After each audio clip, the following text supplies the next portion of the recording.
ਸਾਰੀ ਸੰਗਤ ਨੂੰ ਵਾਹਿਗੁਰੂ ਜੀ ਕਾ ਖਾਲਸਾ, ਵਾਹਿਗੁਰੂ ਜੀ ਕੀ ਫਤਿਹ। ਸ਼੍ਰੀ ਗੁਰੂ ਗ੍ਰੰਥ ਸਾਹਿਬ ਦੇ ਅੰਗ ਨੰਬਰ 83 ਤੇ ਆਖਰੀ ਪੰਕਤੀ ਹੈ। ਸ਼ਲੋਕ ਮਹਿਲਾ ਪਹਿਲਾ। ਕੁਦਰਤ ਕਰਕੇ ਵਸਿਆ ਸੋਏ, ਵਖਤ ਵਿਚਾਰੇ ਸੋ ਬੰਦਾ ਹੋਏ। ਕੁਦਰਤ ਹੈ ਕੀਮਤ ਨਹੀਂ ਪਾਏ, ਜਾਂ ਕੀਮਤ ਪਾਏ ਤਾਂ ਕਹੀ ਨਾ ਜਾਏ। ਜਾਂ ਜਾਂ ਕੀਮਤ ਪਾਏ ਤਾਂ ਕਹੀ ਨਾ ਜਾਏ। ਸ਼ਰੈ, ਇਹਨੂੰ ਸ਼ਰੈ ਪੜ੍ਹਨਾ, ਰਾਰੇ ਦੇ ਪੈਰ 'ਚ ਹਾਹਾ। ਸ਼ਰੈ ਸ਼ਰੀਅਤ, ਉਹਨੂੰ ਸ਼ਰੀਅਤ ਪੜ੍ਹਨਾ, ਸੱਸੇ ਦੇ ਪੈਰ 'ਚ ਬਿੰਦੀ, ਫਾਰਸੀ ਦੇ ਸ਼ਬਦ ਨੇ। ਸ਼ਰੈ ਸ਼ਰੀਅਤ ਕਰਹਿ ਵਿਚਾਰ, ਬਿਨ ਬੂਝੇ ਕੈਸੇ ਪਾਵਹਿ ਪਾਰ। ਸਿਦਕ ਕਰ ਸਿਜਦਾ, ਸਿਦਕ ਵੀ ਫਾਰਸੀ ਦਾ ਸ਼ਬਦ ਹੈ, ਸਿਜਦਾ ਮੱਥਾ ਟੇਕਣਾ ਵੀ ਫਾਰਸੀ ਦਾ ਸ਼ਬਦ ਹੈ। ਮਨ ਕਰ ਮਕਸੂਦ, ਮਕਸੂਦ ਵੀ ਫਾਰਸੀ ਦਾ ਸ਼ਬਦ ਹੈ, ਮਕਸਦ। ਜਿਹ ਤਿਰ ਦੇਖਾ ਤਿਹ ਤਿਰ ਮੌਜੂਦ, ਇਹਨੂੰ ਦੇਖਾ ਨਹੀਂ ਪੜ੍ਹਨਾ। ਜਿਹ ਤਿਰ ਦੇਖਾ ਤਿਹ ਤਿਰ ਮੌਜੂਦ। ਕੁਦਰਤ ਕਰਕੇ, ਕਰਕੇ ਹੁੰਦਾ ਬਣਾ ਕੇ। ਪਰਮਾਤਮਾ ਕੁਦਰਤ ਨੂੰ ਬਣਾ ਕੇ ਵਸਿਆ ਸੋਏ, ਇਹਦੇ ਵਿੱਚ ਹੀ ਵਸ ਗਿਆ ਹੈ। ਸੋਏ ਮੈਨੇ ਉਹ ਜਿਹਨੇ ਕੁਦਰਤ ਬਣਾਈ ਹੈ। ਪਰਮਾਤਮਾ ਕੁਦਰਤ ਬਣਾ ਕੇ, ਇਹ ਸ੍ਰਿਸ਼ਟੀ ਬਣਾ ਕੇ ਇਹਦੇ ਵਿੱਚ ਹੀ ਵਸ ਗਿਆ। ਵਕਤ ਵਿਚਾਰੇ ਸੋ ਬੰਦਾ ਹੋਏ। ਵਕਤ ਦੇ ਦੋ ਅਰਥ ਨੇ, ਇੱਕ ਹੈ ਵਕਤ, ਦੂਜਾ ਵਕਤ ਦਾ ਅਰਥ ਹੈ ਉਦੇਸ਼। ਇੱਥੇ ਉਦੇਸ਼ ਤੋਂ ਮਤਲਬ ਜੀਵਨ ਦਾ ਉਦੇਸ਼। ਵਕਤ ਵਿਚਾਰੇ ਸੋ ਬੰਦਾ ਹੋਏ। ਬੰਦਾ ਗੁਲਾਮ ਨੂੰ ਕਹਿੰਦੇ ਨੇ, ਸੇਵਕ ਨੂੰ ਕਹਿੰਦੇ ਨੇ, ਭਗਤ ਨੂੰ ਕਹਿੰਦੇ ਨੇ। ਵਕਤ ਵਿਚਾਰੇ ਸੋ ਬੰਦਾ ਹੋਏ, ਜਿਹੜਾ ਆਪਣੇ ਜੀਵਨ ਦੇ ਉਦੇਸ਼ ਨੂੰ ਵਿਚਾਰਦਾ, ਪਾ ਸਮਝਦਾ ਵੀ ਮੇਰੇ ਜੀਵਨ ਦਾ ਕੀ ਉਦੇਸ਼ ਹੈ, ਸੋ ਬੰਦਾ ਹੋਏ, ਉਹ ਫਿਰ ਭਗਤ ਹੋ ਜਾਂਦਾ ਹੈ। ਉਹ ਫਿਰ ਭਗਤੀ ਕਰਦਾ, ਉਹ ਪਰਮਾਤਮਾ ਦਾ ਸੇਵਕ ਬਣ ਕੇ ਰਹਿੰਦਾ। ਵਕਤ ਵਿਚਾਰੇ ਇੱਥੇ ਹੈ ਜੀਵਨ ਉਦੇਸ਼। ਜਿਸ ਵਿਅਕਤੀ ਨੂੰ ਜੀਵਨ ਉਦੇਸ਼ ਦਾ ਪਤਾ ਹੈ ਕਿ ਮੇਰੇ ਜੀਵਨ ਦਾ ਕੀ ਉਦੇਸ਼ ਹੈ, ਆਪਣੇ ਜੀਵਨ ਦਾ ਉਦੇਸ਼ ਹੈ ਪਰਮਾਤਮਾ ਦੀ ਪ੍ਰਾਪਤੀ। ਜਦੋਂ ਇਹ ਗਿਆਨ ਹੋ ਗਿਆ ਕਿ ਜੀਵਨ ਉਦੇਸ਼ ਪਰਮਾਤਮਾ ਦੀ ਪ੍ਰਾਪਤੀ ਹੈ, ਫਿਰ ਬੰਦਾ ਪਰਮਾਤਮਾ ਦੀ ਪ੍ਰਾਪਤੀ ਲਈ ਭਜਨ ਬੰਦਗੀ ਕਰੇਗਾ, ਭਗਤੀ ਕਰੇਗਾ। ਅਤੇ ਜਿਹੜਾ ਭਗਤੀ ਕਰਨ ਲੱਗ ਜਾਏ ਉਹਨੂੰ ਕਹਿੰਦੇ ਨੇ ਬੰਦਾ। ਇਸ ਤਰ੍ਹਾਂ ਵਿਅਕਤੀ ਬੰਦਾ ਹੋ ਜਾਂਦਾ। ਜਿਹੜੇ ਸਤ ਸੰਗਤ ਕਰਦੇ ਨੇ, ਸਿਰਫ ਉਹਨਾਂ ਨੂੰ ਪਤਾ ਹੈ ਕਿ ਜੀਵਨ ਦਾ ਕੀ ਉਦੇਸ਼ ਹੈ। ਬਾਕੀ ਤੇ ਖਾਓ ਪੀਓ ਮੌਜ ਕਰੋ ਬਸ ਕਰੋ। ਜਿਵੇਂ ਅੰਗਰੇਜ਼ਾਂ ਦੀ ਫਿਲਾਸਫੀ ਹੈ, eat drink and B Mary.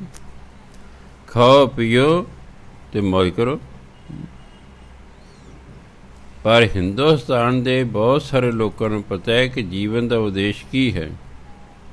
ਜੀਵਨ ਦਾ ਉਦੇਸ਼ ਹੈ ਪਰਮਾਤਮਾ ਦੀ ਪ੍ਰਾਪਤੀ।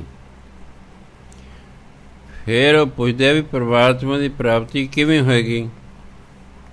ਉਹਨੂੰ ਕੋਈ ਦੱਸਦਾ ਤੂੰ ਬਣ ਗੁਰੂ ਵਾਲਾ, ਤੈਨੂੰ ਮਿਲੇਗਾ ਗੁਰਮੰਤਰ, ਉਸ ਗੁਰਮੰਤਰ ਦਾ ਤੂੰ ਜਾਪ ਕਰੀਂ। ਜਿਵੇਂ ਆਪਾਂ ਕੋਈ ਦਵਾਈ ਲਈਏ, ਡਾਕਟਰ ਨਾਲ ਪਰਹੇਜ਼ ਦੱਸਦਾ। ਅੱਜ ਕੱਲ੍ਹ ਕੱਲ੍ਹ ਕੋਵਿਡ ਕੀ ਕਹਿੰਦੇ ਇਹਨੂੰ, ਹਾਂ, ਹੁਣ ਪਰਹੇਜ਼ ਦੱਸਦੇ ਨੇ। ਰੇਡੀਓ ਜਦੋਂ ਲਾਓ ਤਾਂ, ਮੋਬਾਈਲ ਜਦੋਂ ਲਾਓ, ਫਿਰ ਬੋਲ ਜਾਣਗੇ ਕਿ ਭਾਈ 6 ਫੁੱਟ ਦੀ ਦੂਰੀ ਰੱਖੋ, ਸਿੱਧਾ ਇੱਕ ਦੂਜੇ ਵੱਲ ਮੂੰਹ ਕਰਕੇ ਗੱਲ ਨਾ ਕਰੋ, ਮਾਸਕ ਪਾ ਕੇ ਰੱਖੋ। ਫਿਰ ਜਦ ਤੁਸੀਂ ਕਿਸੇ ਨੂੰ ਮਿਲੇ ਉਸ ਤੋਂ ਬਾਅਦ ਹੱਥ ਧੋਵੋ। ਉਹ ਸਾਵਧਾਨੀ ਦੱਸਦੇ ਨੇ, ਤਾਂ ਜਾ ਕੇ ਦਵਾਈ ਪੂਰੀ ਲੱਗਦੀ ਹੈ। ਫਿਰ ਬੰਦੇ ਨੂੰ ਪਤਾ ਲੱਗ ਗਿਆ ਵੀ ਜੀਵਨ ਦਾ ਉਦੇਸ਼ ਕੀ ਹੈ। ਸਤਸੰਗ ਕਰਕੇ ਪਤਾ ਲੱਗਾ ਪਰਮਾਤਮਾ ਦੀ ਪ੍ਰਾਪਤੀ। ਫਿਰ ਸਤਸੰਗ ਦੇ ਵਿੱਚੋਂ ਪਤਾ ਲੱਗਦਾ ਕਿ ਪਰਮਾਤਮਾ ਦੀ ਪ੍ਰਾਪਤੀ ਕਿਵੇਂ ਹੋਏਗੀ। ਉਹ ਕਹਿੰਦੇ ਭਾਈ ਇੱਕ ਤਾਂ ਤੂੰ ਲੈ ਗੁਰਮੰਤਰ, ਤੂੰ ਉਸ ਗੁਰਮੰਤਰ ਦਾ ਉੱਠਦੇ ਬੈਠਦੇ ਤੁਰਦੇ ਫਿਰੇ ਕਰੀ ਜਾਪ, ਪਰ ਇਹਦੇ ਨਾਲ ਪਰਹੇਜ਼ ਨੇ। ਜੇ ਮੰਨ ਲਓ ਮੇਰਾ ਗਲਾ ਹੋਵੇ ਖਰਾਬ, ਮੈਂ ਡਾਕਟਰ ਸਾਹਿਬ ਕੋਲ ਜਾਣਾ, ਉਹ ਕਹਿੰਦੇ ਬਾਬਾ ਜੀ ਠੰਡਾ ਨਹੀਂ ਪੀਣਾ, ਕੋਈ ਖੱਟੀ ਚੀਜ਼ ਨਹੀਂ ਖਾਣੀ, ਤਲੀਆਂ ਹੋਈਆਂ ਚੀਜ਼ਾਂ ਨਹੀਂ ਖਾਣੀਆਂ, ਇਹ ਆਪਣੇ ਗਲੇ ਨੂੰ ਠੰਡ ਤੋਂ ਬਚਾ ਕੇ ਰੱਖਣਾ। ਉਹ ਨਾਲ ਪਰਹੇਜ਼ ਹੈ ਅਤੇ ਦਵਾਈ ਦੇ ਕੇ। ਜੇ ਮੈਂ ਦਵਾਈ ਖਾਈ ਜਾਵਾਂ ਅਤੇ ਪਰਹੇਜ਼ ਨਾ ਰੱਖਾਂ, ਮੇਰਾ ਗਲਾ ਠੀਕ ਨਹੀਂ ਹੋਵੇਗਾ। ਇਸ ਤਰ੍ਹਾਂ ਗੁਰੂ ਮਹਾਰਾਜ ਜਦੋਂ ਗੁਰਮੰਤਰ ਦਿੰਦੇ ਨੇ, ਫਿਰ ਉਸਨੂੰ ਪਰਹੇਜ਼ ਵੀ ਦੱਸਦੇ ਨੇ। ਇੱਕ ਕਹਿੰਦੇ ਭਾਈ 10 ਨੂੰਹ ਦੀ ਕਿਰਤ ਕਰਨੀ, ਦੂਜਾ ਕਹਿੰਦੇ ਨੇ ਕੋਈ ਨਾ ਰਿਸ਼ਵਤ, ਨਾ ਨਸ਼ਾ ਕਰਨਾ, ਨਾ ਵੇਚਣਾ, ਤੀਸਰਾ ਭਾਈ ਬੇਗਾਨੀ ਔਰਤ ਦੇ ਨਾਲ ਸਰੀਰਕ ਸੰਬੰਧ ਨਹੀਂ ਪੈਦਾ ਕਰਨਾ, ਚੌਥਾ ਉਹ ਕਹਿੰਦੇ ਨੇ ਵੀ ਆਪ ਜਾਤ ਧਰਮ ਦੇ ਆਧਾਰ 'ਤੇ ਕਿਸੇ ਨੂੰ ਨਫ਼ਰਤ ਨਹੀਂ ਕਰਨੀ, ਕਿਸੇ ਨਾਲ ਕੌੜਾ ਨਹੀਂ ਬੋਲਣਾ, ਕਿਸੇ ਚੀਜ਼ ਦਾ ਹੰਕਾਰ ਨਹੀਂ ਕਰਨਾ। ਇਹ ਗੱਲਾਂ ਦਾ ਖਿਆਲ ਰੱਖਣਾ ਅਤੇ ਨਾਮ ਜਪੀ ਜਾਣਾ। ਇੱਕ ਦਿਨ ਤੈਨੂੰ ਪਰਮਾਤਮਾ ਦੀ ਪ੍ਰਾਪਤੀ ਹੋ ਜਾਵੇਗੀ। ਸੋ ਜਿਹੜਾ ਦਵਾਈ ਵੀ ਲੈਂਦਾ ਅਤੇ ਪਰਹੇਜ਼ ਵੀ ਰੱਖਦਾ, ਉਹ ਠੀਕ ਹੋ ਜਾਂਦਾ। ਜਿਹੜਾ ਨਾਮ ਵੀ ਜਪਦਾ ਅਤੇ 6-7 ਗੱਲਾਂ ਦੇ ਪਹਿਰਾ ਦਿੰਦਾ, ਉਹਨੂੰ ਪਰਮਾਤਮਾ ਦੀ ਪ੍ਰਾਪਤੀ ਹੋ ਜਾ ਕਰਦੀ ਹੈ। ਅਸੀਂ ਕਈ ਵਾਰੀ ਨਾਮ ਤਾਂ ਜਪਦੇ ਹਾਂ, ਪਰ ਜੋ ਨਾਲ ਪਰਹੇਜ਼ ਨੇ ਉਹ ਪੂਰੀ ਤਰ੍ਹਾਂ ਨਹੀਂ ਰੱਖਦੇ, ਇਸ ਲਈ ਸਾਡੀ ਗੱਲ ਬਣਦੀ ਨਹੀਂ। ਤਾਂ ਕਹਿੰਦੇ ਨੇ ਪਰਮਾਤਮਾ ਨੇ ਪਹਿਲਾਂ ਕੁਦਰਤ ਬਣਾਈ, ਫਿਰ ਕੁਦਰਤ ਦੇ ਵਿੱਚ ਆਪ ਵਸ ਗਿਆ। ਵਕਤ ਵਿਚਾਰੇ ਸੰਬੰਧਾ ਹੋਏ। ਜਿਹੜਾ ਆਪਣੇ ਜੀਵਨ ਉਦੇਸ਼ ਨੂੰ ਵਿਚਾਰਦਾ ਹੈ, ਉਹ ਬੰਦਾ ਉਹ ਪਰਮਾਤਮਾ ਦਾ ਸੇਵਕ ਹੋ ਜਾਂਦਾ ਹੈ, ਪਾਪ ਭਜਨ ਬੰਦਗੀ ਕਰਨ ਲੱਗ ਜਾਂਦਾ ਹੈ। ਕੁਦਰਤ ਹੈ, ਪਰਮਾਤਮਾ ਕੁਦਰਤ ਦੇ ਵਿੱਚ ਹੀ ਹੈ। ਕੀਮਤ ਨਹੀਂ ਪਾਏ, ਪਰ ਉਹਦੀ ਕੋਈ ਕੀਮਤ ਨਹੀਂ ਪਾ ਸਕਦਾ, ਕਿਉਂਕਿ ਪਰਮਾਤਮਾ ਨੂੰ ਮੁੱਲ ਨਹੀਂ ਲਿਆ ਜਾ ਸਕਦਾ। ਬਹੁਤ ਸਾਰੀਆਂ ਚੀਜ਼ਾਂ ਨੇ ਮੁੱਲ ਲਈਆਂ ਜਾ ਸਕਦੀਆਂ, ਬੰਦੇ ਵੀ ਮੁੱਲ ਖਰੀਦੇ ਜਾਂਦੇ ਨੇ। ਸਰਕਾਰਾਂ ਜਦੋਂ ਉਲਟਾਉਣੀਆਂ ਹੁੰਦੀਆਂ, ਸਪੋਜ਼ ਕਰੋ ਬੰਗਲਾਦੇਸ਼ ਦੇ ਵਿੱਚ ਕਿਸੇ ਇੱਕ ਪਾਰਟੀ ਨੂੰ ਬਹੁਮਤ ਨਹੀਂ ਮਿਲਦਾ, ਤਾਂ ਦੂਜੀ ਪਾਰਟੀ ਬਹੁਮਤ ਬਣਾਉਣ ਲਈ ਦੂਸਰੀ ਪਾਰਟੀ ਦੇ ਬੰਦੇ ਖਰੀਦ ਲੈਂਦੀ ਹੈ। ਕਿਸੇ ਨੂੰ ਕਿਹਾ ਤੈਨੂੰ ਮਿਨਿਸਟਰੀ ਦੇਵਾਂਗੇ, ਕਿਸੇ ਨੂੰ ਕਹਿਣਗੇ ਚੱਕ ਕਿੰਨੇ ਕਰੋੜ ਤੈਨੂੰ ਚਾਹੀਦਾ। ਇਸ ਤਰ੍ਹਾਂ ਬੰਦੇ ਖਰੀਦ ਲੈ ਜਾਂਦੇ ਨੇ। ਸੋ ਕਹਿਣ ਦਾ ਭਾਵ ਹੈ, ਜੇ ਬੰਦੇ ਖਰੀਦੇ ਜਾਂਦੇ, ਰੱਬ ਨਹੀਂ ਖਰੀਦਿਆ ਜਾ ਸਕਦਾ, ਉਹਦੀ ਕੋਈ ਕੀਮਤ ਨਹੀਂ ਪਾ ਸਕਦਾ। ਜਿਵੇਂ ਸਾਲਸਰਾਏ ਨੇ ਕਿਹਾ ਗੁਰੂ ਨਾਨਕ ਦੇਵ ਜੀ ਨੂੰ ਵੀ ਮਹਾਰਾਜ ਜੀ ਜਿਹੜਾ ਇਹ ਹੀਰਾ ਹੈ ਨਾ, ਲਾਲ ਹੈ, ਜੇ ਤੁਸੀਂ ਇਸ ਨੂੰ ਵੇਚਣਾ, ਫਿਰ ਮੈਂ ਆਲੇ ਦੁਆਲੇ ਦੇ ਜੌਹਰੀ ਸੱਦ ਕੇ ਇਹਦੀ ਕੀਮਤ ਪਾਵਾਂਗਾ। ਅਗਰ ਓਨੇ ਪੈਸੇ ਮੇਰੇ ਕੋਲ ਹੋਏ ਫਿਰ ਲਾਲ ਲੈ ਲਾਂਗਾ, ਨਹੀਂ ਤਾਂ ਤੁਹਾਨੂੰ ਵਾਪਸ ਕਰ ਦਾਂਗਾ। ਭਾਵ ਇੰਨਾ ਲਾਲ ਕੀਮਤੀ ਸੀ ਕਿ ਇਕੱਲਾ ਉਹ ਵਿਚਾਰਾ ਉਹਦੀ ਕੀਮਤ ਨਹੀਂ ਪਾ ਸਕੇ, ਅਤੇ ਰੱਬ ਦੀ ਤਾਂ ਕੋਈ ਕੀਮਤ ਨਹੀਂ ਪਾ ਸਕਦਾ। ਜਾਂ ਕੀਮਤ ਪਾਏ, ਜਾਂ ਕੀਮਤ ਪਾਏ ਤਾਂ ਕਹੀ ਨਾ ਜਾਏ। ਜੇ ਕੋਈ ਕੀਮਤ ਪਾਉਂਦਾ ਵੀ ਹੈ ਤਾਂ ਉਹ ਦੱਸ ਨਹੀਂ ਸਕਦਾ, ਉਹ ਦੱਸ ਨਹੀਂ ਸਕਦਾ ਇਸ ਦੀ ਕਿਤਨੀ ਕੀਮਤ ਹੈ। ਸ਼ਰਅ ਸ਼ਰੀਅਤ ਕਰਹਿ ਵਿਚਾਰ, ਸ਼ਰਅ ਸ਼ਰੀਅਤ ਹੁੰਦਾ ਧਰਮ ਦੇ ਰੀਤੀ ਰਿਵਾਜ। ਹਰ ਧਰਮ ਦੇ ਆਪਣੇ ਰੀਤੀ ਰਿਵਾਜ ਨੇ। ਕਈ ਸਿਰਫ ਰੀਤੀ ਰਿਵਾਜਾਂ ਨੂੰ ਪੂਰਿਆਂ ਕਰਦੇ ਰਹਿੰਦੇ ਨੇ, ਧਰਮ ਅਨੁਸਾਰ ਜੀਵਨ ਨਹੀਂ ਜਿਉਂਦੇ। ਸ਼ਰਅ ਸ਼ਰੀਅਤ ਕਰੇ ਵਿਚਾਰ। ਬਹੁਤ ਸਾਰੇ ਲੋਕ ਨੇ ਜਿਹੜੇ ਧਰਮ ਦੇ ਰੀਤੀ ਰਿਵਾਜਾਂ 'ਤੇ ਵਿਚਾਰ ਕਰਦੇ ਹਨ। ਬਿਨ ਬੂਝੇ ਕੈਸੇ ਪਾਵੇਂ ਪਰ ਜਿੰਨਾ ਚਿਰ ਉਹ ਧਰਮ ਨੂੰ ਸਮਝਦੇ ਨਹੀਂ, ਜਿੰਨਾ ਚਿਰ ਉਹਨਾਂ ਨੂੰ ਜੀਵਨ ਜਾਚ ਨਹੀਂ ਆਉਂਦੀ, ਕੈਸੇ ਪਾਵੇਂ ਪਰ ਉਹ ਕਿਵੇਂ ਪਾਰ ਉਤਰ ਸਕਦੇ ਹਨ? ਉਹਨਾਂ ਦਾ ਪਾਰ ਉਤਾਰਾ ਨਹੀਂ ਹੋਏਗਾ। ਧਰਮ ਬਾਰੇ ਗਿਆਨ ਹੋਣਾ ਉਹ ਹੋਰ ਗੱਲ ਹੁੰਦੀ ਹੈ। ਧਰਮ ਦੇ ਉੱਤੇ ਚੱਲਣਾ ਇਹ ਬਿਲਕੁਲ ਵੱਖਰੀ ਗੱਲ ਹੈ। ਗਿਆਨ ਦੇ ਨਾਲ ਅਸੀਂ ਪੈਸਾ ਕਮਾ ਸਕਦੇ ਹਾਂ, ਦੂਜਿਆਂ ਨੂੰ ਵੱਸ 'ਚ ਕਰ ਸਕਦੇ ਹਾਂ। ਗਿਆਨ ਨਾਲ ਅਸੀਂ ਦੂਜੇ ਨੂੰ ਆਪਣੇ ਮਗਰ ਲਾ ਸਕਦੇ ਹਾਂ, ਪਰ ਗਿਆਨ ਦੇ ਨਾਲ ਰੱਬ ਨਹੀਂ ਪ੍ਰਾਪਤ ਕਰ ਸਕਦੇ। ਉਸ ਗਿਆਨ 'ਤੇ ਚੱਲਣਾ ਪਵੇਗਾ। ਜਦੋਂ ਮਨੁੱਖ ਗਿਆਨ 'ਤੇ ਚੱਲੇਗਾ, ਉਹਦਾ ਪ੍ਰੈਕਟੀਕਲ ਕਰੇਗਾ, ਫਿਰ ਜਾ ਕੇ ਪਰਮਾਤਮਾ ਦੀ ਪ੍ਰਾਪਤੀ ਹੋਵੇਗੀ। ਸਿਦਕ ਕਰ ਸਿਜਦਾ।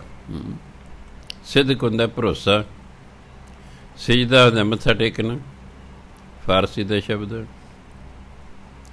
ਪਰਮਾਤਮਾ ਦੇ ਭਰੋਸੇ ਨੂੰ ਮੱਥਾ ਟੇਕਣਾ ਬਣਾ। ਮੰਨ ਲਓ ਮੇਰਾ ਗੁਰੂ 'ਚ ਭਰੋਸਾ ਹੀ ਨਹੀਂ ਅਤੇ ਮੈਂ ਮੱਥੇ ਟੇਕ ਰਿਹਾ, ਮੈਨੂੰ ਕੋਈ ਗੱਲ ਨਹੀਂ ਮੇਰੀ ਬਣਨੀ। ਗੁਰੂ ਦੇ ਦਰ 'ਤੇ ਆ ਗਿਆ, ਹੇ ਸੱਚੇ ਪਾਤਸ਼ਾਹ ਮੇਰੇ ਘਰ ਪੁੱਤਰ ਹੋਵੇ, ਫਿਰ ਕਿ ਪਤਾ ਨਹੀਂ ਹੋਏਗਾ ਕਿ ਨਹੀਂ ਹੋਏਗਾ, ਭਰੋਸਾ ਨਹੀਂ ਹੈ, ਫਿਰ ਪਤਾ ਨਹੀਂ ਗੁਰੂ ਦੇਵੇਗਾ ਕਿ ਨਹੀਂ ਦੇਵੇਗਾ। ਮੱਥਾ ਟੇਕਿਆ ਜਾ ਰਿਹਾ, ਭਰੋਸਾ ਨਹੀਂ ਹੈ। ਭਰੋਸੇ ਤੋਂ ਬਿਨਾਂ ਗੱਲ ਨਹੀਂ ਬਣਦੀ। ਸਿਦਕ ਕਰ ਸਿਜਦਾ, ਮਨ ਕਰ ਮਕਸੂਦ। ਮਕਸੂਦ ਵਾਲਾ ਕਹਿੰਦੇ ਕੀ ਮਕਸਦ ਹੈ, ਤੁਹਾਡੇ ਇੱਥੇ ਆਉਣ ਦਾ ਕੀ ਉਦੇਸ਼ ਹੈ? ਮਨ ਨੂੰ ਪਰਮਾਤਮਾ ਦੀ ਪ੍ਰਾਪਤੀ ਦਾ ਉਦੇਸ਼ ਬਣਾ ਅਤੇ ਸਿਦਕ ਰੱਖ ਕੇ ਪਰਮਾਤਮਾ ਨੂੰ ਮੱਥਾ ਟੇਕ। ਜੇ ਤਿਰ ਦੇਖਾ, ਫਿਰ ਜਿਸ ਪਾਸੇ ਤੂੰ ਦੇਖੇਗਾ ਨਾ, ਤੇ ਤਿਰ ਮੌਜੂਦ ਦਾ ਹਾਜ਼ਰ, ਉਸੇ ਪਾਸੇ ਤੈਨੂੰ ਪਰਮਾਤਮਾ ਹਾਜ਼ਰ ਨਾਜ਼ਰ ਦਿਸੇਗਾ। ਮਹਿਲਾ ਤੀਜਾ। ਗੁਰ ਸਭਾ ਏਵ ਨਾ ਪਾਈਐ, ਨਾ ਨੇੜੇ ਨਾ ਦੂਰ, ਨਾਨਕ ਸਤਿਗੁਰ ਤਾਂ ਮਿਲੈ, ਜਾਂ ਮਨ ਰਹਿ ਹਦੂਰ। ਗੁਰ ਸਭਾ, ਸਤ ਸੰਗਤ। ਗੁਰੂ ਦੀ ਸਤ ਸੰਗਤ ਇਸ ਤਰ੍ਹਾਂ ਨਹੀਂ ਮਿਲਦੀ, ਨਾ ਨੇੜੇ ਨਾ ਦੂਰ।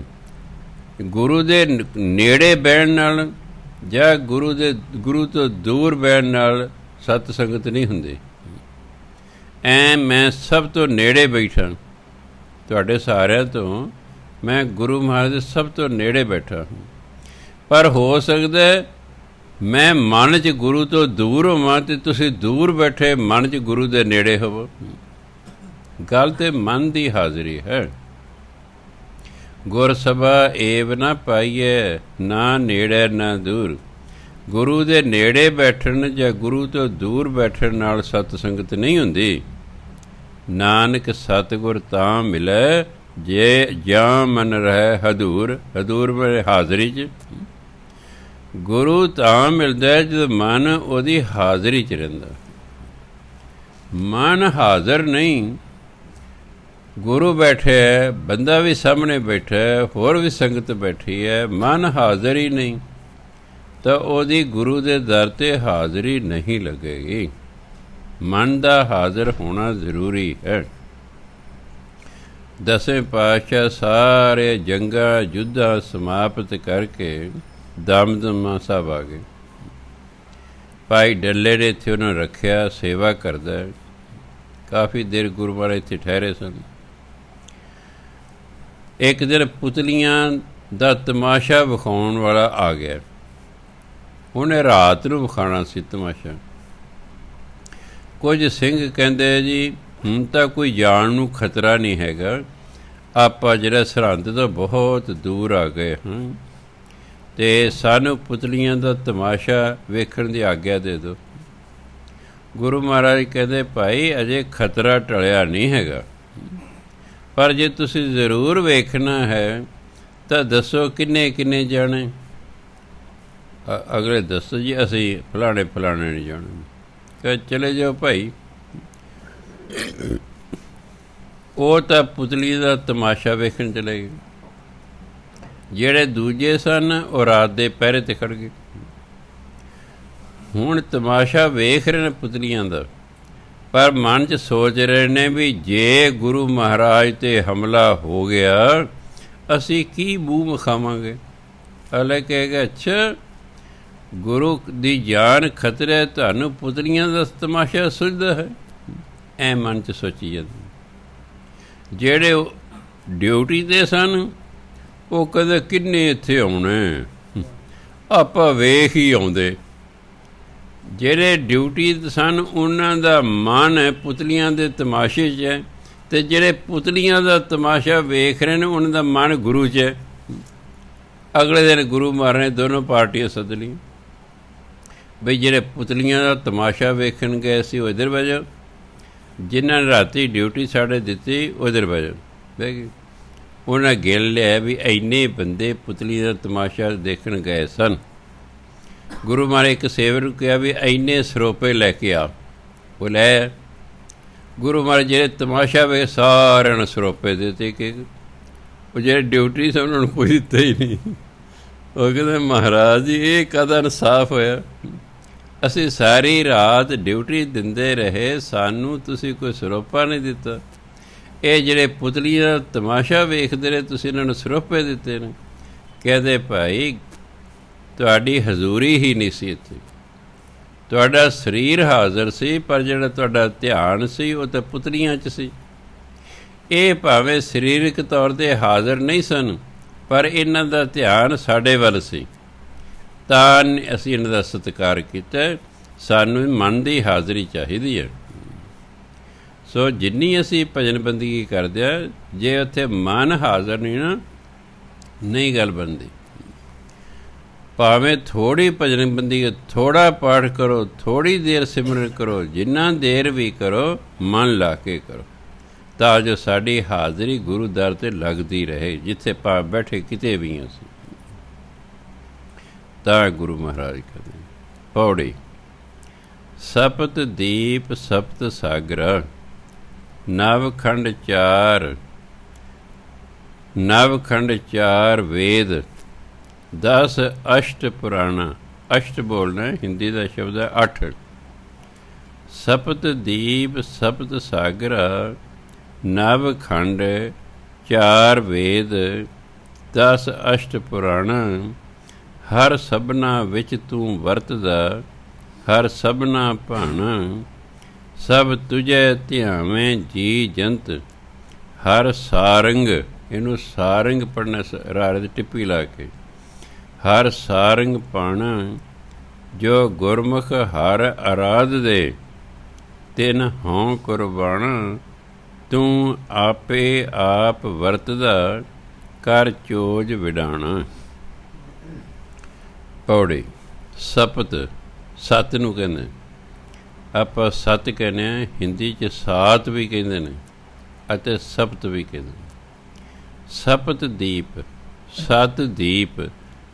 ਦੀਪ ਉਹ ਦੇਸ਼ ਹੁੰਦਾ ਜਿਹਦੇ ਆਲੇ ਦੁਆਲੇ ਸਮੁੰਦਰ ਹੋਵੇ। ਜਿਹੜਾ ਦੇਸ਼ ਸਮੁੰਦਰ ਦੇ ਵਿੱਚ ਹੈ, ਜਿਵੇਂ ਸਾਰਾ ਆਸਟ੍ਰੇਲੀਆ ਸਮੁੰਦਰ ਦੇ ਵਿੱਚ ਹੈ, ਸਾਰਾ ਨਿਊਜ਼ੀਲੈਂਡ ਸਮੁੰਦਰ ਦੇ ਵਿੱਚ ਹੈ। ਕਈ ਉਹਨਾਂ ਨੂੰ ਦੀਪ ਕਹਿੰਦੇ ਨੇ, ਆਮ ਉਹਨਾਂ ਨੂੰ ਟਾਪੂ ਕਹਿੰਦੇ ਨੇ, ਇੰਗਲਿਸ਼ 'ਚ ਉਹਨਾਂ ਨੂੰ ਆਈਲੈਂਡ ਕਹਿੰਦੇ ਨੇ। ਸਪਤ ਦੀਪ, ਸੱਤ ਦੀਪ, ਸਪਤ ਸਾਗਰਾ, 7 ਸਮੁੰਦਰ, ਨਵਖੰਡ, ਧਰਤੀ ਦੇ 9 ਖੰਡ ਭਾਵ ਸਾਰੀ ਪ੍ਰਿਥਵੀ। 4 ਵੇਦ ਨੇ, 10 ਅਸ਼ਟ, 10 ਅਸ਼ਟ, 10 ਤੇ 8 18, 18 ਪੁਰਾਣ। ਹਰ ਸਭਨਾ ਵਿੱਚ ਤੂੰ ਵਰਤਦਾ। ਹੇ ਪਰਮਾਤਮਾ, ਤੂੰ ਇਹਨਾਂ ਸਾਰਿਆਂ ਦੇ ਵਿੱਚ ਵਸਦਾ ਹੈ। ਹਰ ਸਭਨਾ ਭਾਣਾ, ਹਰੀ ਸਾਰਿਆਂ ਨੂੰ ਚੰਗਾ ਲੱਗਦਾ ਹੈ। ਸਭ ਤੁਝੇ ਧਿਆਵੇਂ ਜੀ ਜੰਤ, ਹਰ ਸਾਰੰਗ ਪਣ। ਸਾਰੰਗ ਪਣ ਪਰਮਾਤਮਾ ਨੂੰ ਕਹਿੰਦੇ ਨੇ। ਹੇ ਪਰਮਾਤਮਾ, ਸਾਰੇ ਜੀਵ ਜੰਤੂ ਤੈਨੂੰ ਧਿਆਉਂਦੇ ਹਨ, ਪਰ ਜੋ ਗੁਰਮੁਖ ਹਰ ਅਰਾਧਦੇ ਤਿਨ ਹੌਂਕਰ ਬਣ। ਪਰ ਜਿਹੜੇ ਗੁਰੂ ਵਾਲੇ ਬਣ ਕੇ, ਗੁਰਮੁਖ ਬਣ ਕੇ ਤੇਰੀ ਅਰਾਧਨਾ ਕਰਦੇ ਨੇ, ਤੇਰਾ ਸਿਮਰਨ ਕਰਦੇ ਨੇ, ਮੈਂ ਕਹਿੰਦੇ ਉਹਨਾਂ ਤੋਂ ਕੁਰਬਾਨ ਜਾਂਦਾ, ਬਲਿਹਾਰ ਜਾਂਦਾ, ਸਦਕੇ ਜਾਂਦਾ। ਧਿਆਉਂਦੇ ਤਾਂ ਕਹਿੰਦੇ ਨੇ ਸਾਰੇ ਹੀ ਨੇ, ਪਰ ਜਿੰਨਾ 'ਚ ਅਸੀਂ ਗੁਰਮੁਖ ਨਹੀਂ ਬਣਦੇ ਉਹਨਾਂ 'ਚ ਸਾਡੀ ਗੱਲ ਨਹੀਂ ਬਣਦੀ। ਨਾਮ ਜਪੀ ਜਾਂਦੇ ਹਾਂ ਅਤੇ ਗੁਰੂ ਦੇ ਆਖੇ ਨਹੀਂ ਲੱਗਦੇ। ਉਹਦੇ ਬਾਰੇ ਆਸਾ ਦੀ ਵਾਰ 'ਚ ਲਿਖਿਆ, ਸਲਾਮ ਜਵਾਬ ਦੋਵੇਂ ਕਰੇ, ਮੁੱਢੋ ਕੁੱਥਾ ਜਾ। ਗੁਰੂ ਨੂੰ ਸਲਾਮ ਵੀ ਕਰਦਾ, ਨਮਸਕਾਰ ਵੀ ਕਰਦਾ, ਪਰ ਗੁਰੂ ਮਾਰ ਕੇ ਸਿੱਖਾ ਅੰਮ੍ਰਿਤ ਵੇਲੇ ਉੱਠਿਆ ਕਰ, ਇਹ ਨਹੀਂ ਜੀ ਹੁੰਦਾ ਜਵਾਬ ਦਿੱਤਾ। ਉਹਦੇ ਸਲਾਮ ਵੀ ਅਤੇ ਉਹਦਾ ਜਵਾਬ ਵੀ ਕਹਿੰਦਾ ਵਿਅਰਥ ਚਲੇ ਗਿਆ। ਇਹੋ ਜਿਹਾ ਬੰਦਾ ਸ਼ੁਰੂ ਤੋਂ ਹੀ ਗਲਤੀ 'ਤੇ ਹੈ। ਜੇ ਸਲਾਮ ਕਰਨੀ, ਗੁਰੂ ਨੂੰ ਮੱਥਾ ਟੇਕਣਾ, ਤਾਂ ਫਿਰ ਗੁਰੂ ਦੀ ਗੱਲ ਵੀ ਮੰਨਣੀ ਹੈ। ਤਾਂ ਕਹਿੰਦੇ ਤੂੰ ਆਪੇ ਆਪ ਵਰਤਦਾ, ਕਰ ਚੋਜ ਵਿਡਾਣਾ। ਵਿਡਾਣਾ ਹੁੰਦਾ ਅਸਚਰਜ, ਚੋਜ ਹੁੰਦਾ ਕੌਤਕ। ਤੂੰ ਅਸਚਰਜ ਕੌਤਕ ਕਰਦਾ ਹੈ ਅਤੇ ਸਾਰਿਆਂ ਦੇ ਵਿੱਚ ਵਰਤਦਾ ਹੈ, ਸਾਰਿਆਂ ਦੇ ਵਿੱਚ ਵਸਦਾ ਹੈ। ਸ਼ਲੋਕ ਮਹਿਲਾ ਤੀਜਾ। ਕਲੋ ਮਸਾਜਨੀ ਕਿਆ ਸਦਾਈਐ, ਹਿਰਦੈ ਹੀ ਲਿਖ ਲਿਹੋ। ਜੇ ਇਹਨੂੰ ਅਸੀਂ ਲੇ ਨਹੀਂ ਬੋਲ ਸਕਦੇ, ਲੇ ਤਾਂ ਬੋਲ ਸਕਦੇ ਜੇ ਹਾਹੇ ਨੂੰ ਸਿਹਾਰੀ ਹੁੰਦੀ। ਜੇ ਹਾਹੇ ਨੂੰ ਸਿਹਾਰੀ ਹੋਵੇ ਨਾ, ਫੇਰ ਕੀ ਹੁੰਦਾ ਕਿ ਉਹ ਫਿਰ ਉਸਨੂੰ ਅਸੀਂ ਲੇਹ ਬੋਲ ਸਕਦੇ। ਪਰ ਇਹ ਕਿਰਿਆ ਹੈ ਲੇਹੋ, ਜਿਹਨੂੰ ਆਪਾਂ ਕਿ ਲਓ। ਹਿਰਦੈ ਹੀ ਲਿਖ ਲਿਹੋ, ਸਦਾ ਸਾਹਿਬ ਕੈ ਰੰਗ ਰਹਿ, ਕਬੂ ਨਾ ਟੂਟਸ ਨੇਹੋ। ਹੁਣ ਅਸੀਂ ਇਹਨੂੰ ਨੇ ਨਹੀਂ ਇੱਥੇ ਪੜ੍ਹ ਸਕਦੇ, ਹਾਲਾਂਕਿ ਅਸਲ ਸ਼ਬਦ ਤੇ ਨੇ ਹੈ, ਪਰ ਉੱਪਰ ਹੈ ਕਿਰਿਆ ਲੇਹੋ। ਕਿਰਿਆ ਨੂੰ ਲੱਗਿਆ ਹੋਇਆ ਹਾਹੇ ਨੂੰ ਔਂਕੜ ਬੋਲਣਾ ਹੁੰਦਾ। ਜੇ ਸ਼ਬਦ ਕਿਰਿਆ ਹਾਹੇ ਨੂੰ ਲੱਗੀ ਸਿਹਾਰੀ ਅਤੇ ਹਾਹੇ ਨੂੰ ਲੱਗਿਆ ਔਂਕੜ ਬੋਲਿਆ ਜਾਂਦਾ। ਜੇ ਸ਼ਬਦ ਕਿਰਿਆ ਨਹੀਂ ਤਾਂ ਫਿਰ ਹਾਹੇ ਦਾ ਔਂਕੜ ਨਹੀਂ ਬੋਲਿਆ ਜਾਂਦਾ। ਹੁਣ ਜਿਹੜਾ ਲੇਹੋ ਹੈ ਇਹ ਤਾਂ ਕਿਰਿਆ ਹੈ, ਅੱਗੇ ਜਿਹੜਾ ਨੇ ਹੈ ਉਹ ਕਿਰਿਆ ਨਹੀਂ ਹੈ। ਉਹਨੂੰ ਨੇਹ ਪੜ੍ਹਿਆ ਜਾ ਸਕਦਾ, ਪਰ ਤੁਕਾਂਤ ਮਿਲਾਉਣ ਲਈ ਇਹ ਸਾਨੂੰ ਨੇਹੋ ਪੜ੍ਹਨਾ ਪੈਣਾ, ਕਿਉਂ ਲੇਹੋ ਨੇਹੋ ਤਾਂ ਜੁੜੇਗਾ। ਸਦਾ ਸਾਹਿਬ ਕੈ ਰੰਗ ਰਹਿ, ਕਬੂ ਨਾ ਟੂਟਸ ਨੇਹੋ। ਕਲੋ ਮਸਾਜਨੀ ਜੈਸੀ, ਲਿਖਿਆ ਪੀ ਨਾਲੇ ਜਾਏ, ਨਾਨਕ ਸ਼। ਇਹ ਜੇ ਸੱਸਾ ਹੈ ਇਹਨੂੰ ਕੀ ਬੋਲਣਾ ਸ਼, ਇਹ ਫਾਰਸੀ ਦਾ ਸ਼ਬਦ ਹੈ। ਪਰਮਾਤਮਾ ਨਾਲੋਂ ਨਾਨਕ ਸ਼ਹ ਪ੍ਰੀਤ ਨਾ ਜਾਇਸੀ, ਜੋ ਤੁਰ ਛੋਡੀ ਸੱਚੈ ਪਾਏ। ਕਲੋ ਮੈਨੇ ਕਲਮ, ਮਸਾਜਨੀ ਮੈਨੇ ਸਿਆਹੀ ਵਾਲੀ ਦੁਆਤ। ਮਸ ਸਿਆਹੀ ਨੂੰ ਕਹਿੰਦੇ, ਮਸਾਜ ਨਹੀਂ। ਉਹ ਭਾਂਡਾ ਜਿਸ 'ਚ ਸਿਆਹੀ ਪਾਈ ਜਾਂਦੀ ਹੈ ਉਹਨੂੰ ਆਪਾਂ ਦੁਆਤ ਕਹਿੰਦੇ। ਕਲੋ ਮੈਨੇ ਕਲਮ, ਮਸਾਜਨੀ ਮੈਨੇ ਦੁਆਤ, ਜਾਇਸੀ ਮੈਨੇ ਖਤਮ ਹੋ ਜਾਣਗੇ। ਲਿਖਿਆ ਵੀ ਨਾਲੇ ਜਾਏ, ਜਿਹੜਾ ਕਲਮ ਨਾਲ ਅਸੀਂ ਕੋਈ ਗੱਲ ਲਿਖਾਂਗੇ ਸਮਾਂ ਪੱਕ ਵੀ ਖਤਮ ਹੋ ਜਾਣੀ ਹੈ। ਕਲਮ ਵੀ ਖਤਮ ਹੋ ਜਾਣੀ, ਸਦਾ ਨਹੀਂ ਰਹਿਣੀ। ਦੁਆਤ ਵੀ ਸਦਾ ਨਹੀਂ ਰਹਿਣੀ, ਅਤੇ ਜੋ ਕਲਮ ਦੁਆਤ ਦੇ ਨਾਲ ਲਿਖਿਆ ਸਦਾ ਉਹ ਵੀ ਨਹੀਂ ਰਹਿਣਾ। ਨਾਨਕ ਸ਼ਹ ਪ੍ਰੀਤ ਨਾ ਜੈਸੇ, ਪਰ ਜਿਹੜੀ ਪਰਮਾਤਮਾ ਨਾਲ ਪ੍ਰੀਤ ਹੈ ਨਾ ਇਹ ਨਹੀਂ ਜਾਏਗੀ। ਜੋ ਤੁਰ ਛੋਡੀ ਸੱਚੇ ਪਾਏ, ਕਿਉਂਕਿ ਪਰਮਾਤਮਾ ਨੇ ਤੁਰੋਂ ਹੀ ਸਾਡੇ ਅੰਦਰ ਆਪਣੀ ਪ੍ਰੀਤ ਪਾ ਦਿੱਤੀ ਹੈ। ਜਿਹਦੇ ਅੰਦਰ ਪਰਮਾਤਮਾ ਨੇ ਪ੍ਰੀਤ ਪੈਦਾ ਕਰ ਦਿੱਤੀ ਹੈ, ਕਹਿੰਦੇ ਉਹ ਪ੍ਰੀਤ ਫਿਰ ਨਹੀਂ ਟੁੱਟਿਆ ਕਰਦੇ। ਬਾਕੀ ਸਾਰੀਆਂ ਚੀਜ਼ਾਂ ਸਮਾਂ ਪਾ ਕੇ ਖਤਮ ਹੋ ਜਾਣੀਆਂ। ਮਹਿਲਾ ਤੀਜਾ। ਨਦਰੀ ਆਮਦਾ।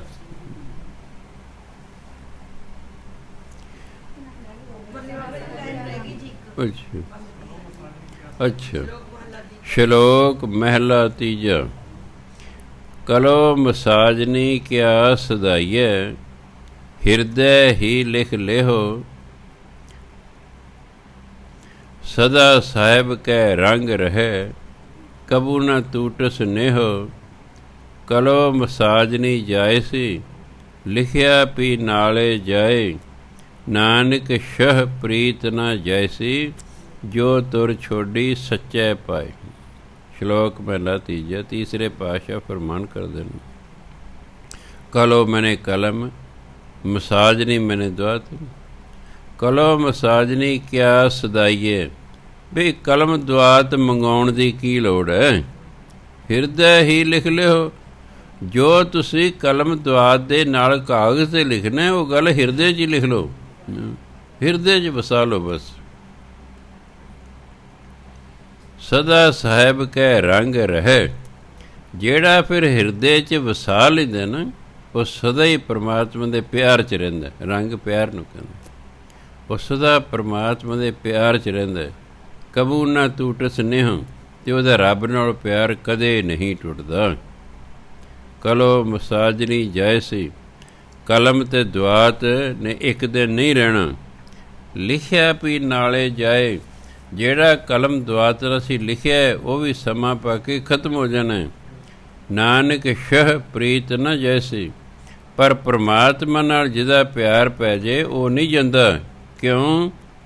ਜੋ ਤੁਰ ਛੋਡੀ ਸੱਚੇ ਪਏ, ਕਿਉਂਕਿ ਤੇ ਪਰਮਾਤਮਾ ਨੇ ਤੁਰੋਂ ਹੀ ਸਾਡੇ ਅੰਦਰ ਪ੍ਰੀਤ ਪਾ ਦਿੱਤੀ ਹੈ। ਮਹਿਲਾ ਤੀਜਾ। ਨਦਰੀ ਆਮਦਾ ਨਾਲ ਨਾ ਚੱਲੇ, ਵੇਖੋ ਕੋ ਵਿਉ ਪਾਏ। ਸਤਿਗੁਰ ਸੱਚ ਦਿਰੜਾਇਆ, ਸੱਚ ਰਹੋ ਲਿਵ ਲਾਏ। ਨਾਨਕ ਸ਼ਬਦੀ ਸੱਚ ਹੈ, ਕਰਮੀ ਪੱਲੇ ਪਾਏ। ਨਦਰੀ ਆਮਦਾ, ਜੋ ਇਹਨਾਂ ਅੱਖਾਂ ਨਾਲ ਦਿਸਦਾ ਨਾਲ ਨਾ ਚੱਲੇ, ਉਹ ਮਰਨ ਵੇਲੇ ਸਾਡੇ ਨਾਲ ਨਹੀਂ ਜਾਣਾ। ਆਹ ਸੰਸਾਰ ਦੀਆਂ ਚੀਜ਼ਾਂ ਅੱਖਾਂ ਨਾਲ ਦਿਸਦੀਆਂ ਨਾ, ਇਹਨਾਂ 'ਚ ਕੋਈ ਵੀ ਮਰਨ ਵੇਲੇ ਸਾਡੇ ਨਾਲ ਨਹੀਂ ਜਾਣੀ। ਵੇਖੋ ਕੋ ਵਿਉ ਪਾਏ, ਵਿਉ ਪਾਏ ਹੁੰਦਾ ਨਿਰਣਾ, ਕੋਈ ਨਿਰਣਾ ਕਰਕੇ ਵੇਖ ਲਓ। ਤੁਸੀਂ ਕਹੇ ਵੀ ਫਲਾਣੇ ਨਾਲ ਇਹ ਚੀਜ਼ਾਂ ਚਲੀਆਂ ਗਈਆਂ ਨੇ, ਕਿਸੇ ਨਾਲ ਨਹੀਂ ਜਾਂਦੀ। ਭਾਵੇਂ ਕਹਿੰਦੇ ਨਿਰਣਾ ਕਰਕੇ ਵੇਖ ਲਓ, ਜੋ ਅੱਖਾਂ ਨਾਲ ਵਿਖਾਈ ਦਿੰਦਾ ਇਹ ਨਾਲ ਨਹੀਂ ਜਾਂਦਾ। ਇਸ ਲਈ ਸਤਿਗੁਰ ਸੱਚ ਦਿਰੜਾਇਆ, ਸੱਚ ਰਹੋ ਲਿਵ ਲਾਏ। ਗੁਰੂ ਨੇ ਜਿਨ੍ਹਾਂ ਦੇ ਅੰਦਰ ਸੱਚ ਪੱਕਿਆਂ ਕਰ ਦਿੱਤਾ ਹੈ, ਪਰਮਾਤਮਾ ਦੇ ਨਾਮ ਨੂੰ ਦ੍ਰਿੜ ਕਰਾਤਾ ਹੈ, ਸੱਚ ਰਹੋ ਲਿਵ ਲਾਏ, ਉਹ ਫਿਰ ਸਦਾ ਹੀ ਪਰਮਾਤਮਾ ਨਾਲ ਲਿਵ ਲਾ ਕੇ ਰਹਿੰਦੇ ਨੇ। ਨਾਨਕ ਸ਼ਬਦੀ ਸੱਚ ਹੈ, ਕਰਮੀ ਪੱਲੇ ਪਾਏ। ਇੱਥੇ ਸ਼ਬਦੀ ਦਾ ਮਤਲਬ ਹੈ ਗੁਰੂ ਰਾਹੀਂ ਜਾਂ ਗੁਰੂ ਦੇ ਸ਼ਬਦ ਰਾਹੀਂ ਸੱਚ ਹੈ। ਸ਼ਬਦੀ ਦਾ ਭਾਵ ਹੈ ਗੁਰੂ। ਗੁਰੂ ਸੱਚ ਹੈ, ਗੁਰੂ ਸਦਾ ਰਹਿਣ ਵਾਲਾ ਹੈ। ਕਰਮੀ ਪੱਲੇ ਪਾਏ, ਪਰ ਪਰਮਾਤਮਾ ਦੀ ਬਖਸ਼ਿਸ਼ ਦੇ ਨਾਲ ਇਹ ਪ੍ਰਾਪਤ ਹੁੰਦਾ ਹੈ। ਇਹ ਪਰਮਾਤਮਾ ਦੀ ਬਖਸ਼ਿਸ਼ ਨਾਲ ਪ੍ਰਾਪਤ ਹੁੰਦਾ ਹੈ। ਚਾਹੇ ਘਰ 'ਚ ਗੁਰੂ ਹੋਏ ਤਾਂ ਵੀ ਨਹੀਂ ਲੋਕ ਧਾਰਨ ਕਰਦੇ। ਜੇ ਉਹਦੀ ਬਖਸ਼ਿਸ਼ ਨਾ, ਸਾਨੂੰ ਪਤਾ ਹੀ ਨਹੀਂ ਲੱਗਦਾ ਵੀ ਸਾਡਾ ਬਾਪ ਜਿਹੜਾ ਹੈ ਉਹ ਬਹੁਤ ਉੱਚੀ ਅਵਸਥਾ ਦਾ, ਪਤਾ ਹੀ ਨਹੀਂ ਲੱਗਦਾ। ਆਪ ਉਹ ਦੱਸਦੇ ਨਹੀਂ। ਸੰਤ ਸੀਤਲ ਸਿੰਘ ਜੀ ਜਦੋਂ ਸਵਰਗਵਾਸ ਹੋਏ, ਹੁਣ ਤਾਂ ਉੱਥੇ ਭੋਗ ਪੈਣਾ ਸੀ ਪਿੰਡ। ਇੱਥੇ ਤਾਂ 150-200 ਕਾਰ ਪਟਿਆਲੇ ਚਲੀ ਗਈ ਉੱਥੇ ਤਾਂ। ਉਹ ਫਿਰ ਜਿਹੜਾ ਸਰਪੰਚ ਸੀ ਪਿੰਡ ਦਾ, ਕਹਿੰਦਾ ਪਟਿਆਲੇ ਵਾਲਿਆਂ ਨੂੰ ਵੇਖ ਕੇ ਸਾਨੂੰ ਪਤਾ ਲੱਗਿਆ ਵੀ ਸਾਡਾ ਬਜ਼ੁਰਗ ਤੇ ਕੋਈ ਸੰਤ ਸੀ। ਕਿ ਸਾਨੂੰ ਤਾਂ ਪਤਾ ਹੀ ਨਹੀਂ ਲੱਗਾ ਸਾਰੀ ਉਮਰ, ਕਿਉਂਕਿ ਸਾਡੇ ਪਿੰਡ 'ਚ ਸਭ ਤੋਂ ਪਹਿਲਾਂ ਉਹੀ ਸਨ ਅੰਮ੍ਰਿਤਧਾਰੀ। ਇਸ ਲਈ ਅਸੀਂ ਉਹਨਾਂ ਨੂੰ ਗਿਆਨੀ ਜੀ ਕਹਿੰਦੇ ਸੀ। ਬਸ ਇਹ ਤਾਂ ਪਤਾ ਹੀ ਨਹੀਂ ਸੀ ਵੀ ਉਹ ਕੀ ਚੀਜ਼ ਹੈ। ਕਿ ਸਾਨੂੰ ਅਫਸੋਸ ਹੈ ਅਸੀਂ ਆਪਣੇ ਬੰਦੇ ਤੋਂ ਕੋਈ ਲਾਭ ਹੀ ਨਾ ਉਠਾ ਸਕੇ। ਕਹਿੰਦਾ ਪਟਿਆਲੇ ਵਾਲੇ ਸਾਰਾ ਲਾਭ ਉਠਾ ਕਰ, ਤਾਂ ਹੀ ਐਡੀ ਦੂਰੋਂ ਆਏ ਨੇ ਨਾ। ਸੋ ਇਸ ਲਈ ਹਰ ਇੱਕ ਨੂੰ ਨਹੀਂ ਪਤਾ ਲੱਗਦਾ ਕਿ ਕੋਈ ਵਿਅਕਤੀ ਕਿੰਨੀ ਵੱਡੀ ਅਵਸਥਾ ਦਾ ਮਾਲਕ ਹੈ। ਜਿਵੇਂ ਇੱਕ ਵਾਰੀ ਮੈਂ ਸੰਗਤ ਲੈ ਕੇ ਇੱਥੋਂ ਚੱਲਿਆ ਵੀ ਚਲੋ ਬ੍ਰੈਕਫਾਸਟ ਜਿਹੜਾ ਹੈ ਉੱਥੇ ਜਾ ਕੇ ਮਹਾਂਪੁਰਖਾਂ ਕੋਲ ਕਰਾਂਗੇ। ਸਾਨੂੰ ਪਤਾ ਨਹੀਂ ਸੀ ਉੱਥੇ, ਮੈਂ ਸਮਝਿਆ ਉੱਥੇ ਕੋਈ ਡੇਰਾ ਹੈ ਵੀ ਚਲੋ ਉੱਥੇ ਜਾ ਰੋਟੀ ਖਾ ਲਾਂਗੇ। ਮੈਨੂੰ ਕੀ ਪਤਾ ਸੀ ਉੱਥੇ ਗ੍ਰਸਥੀ ਨੇ।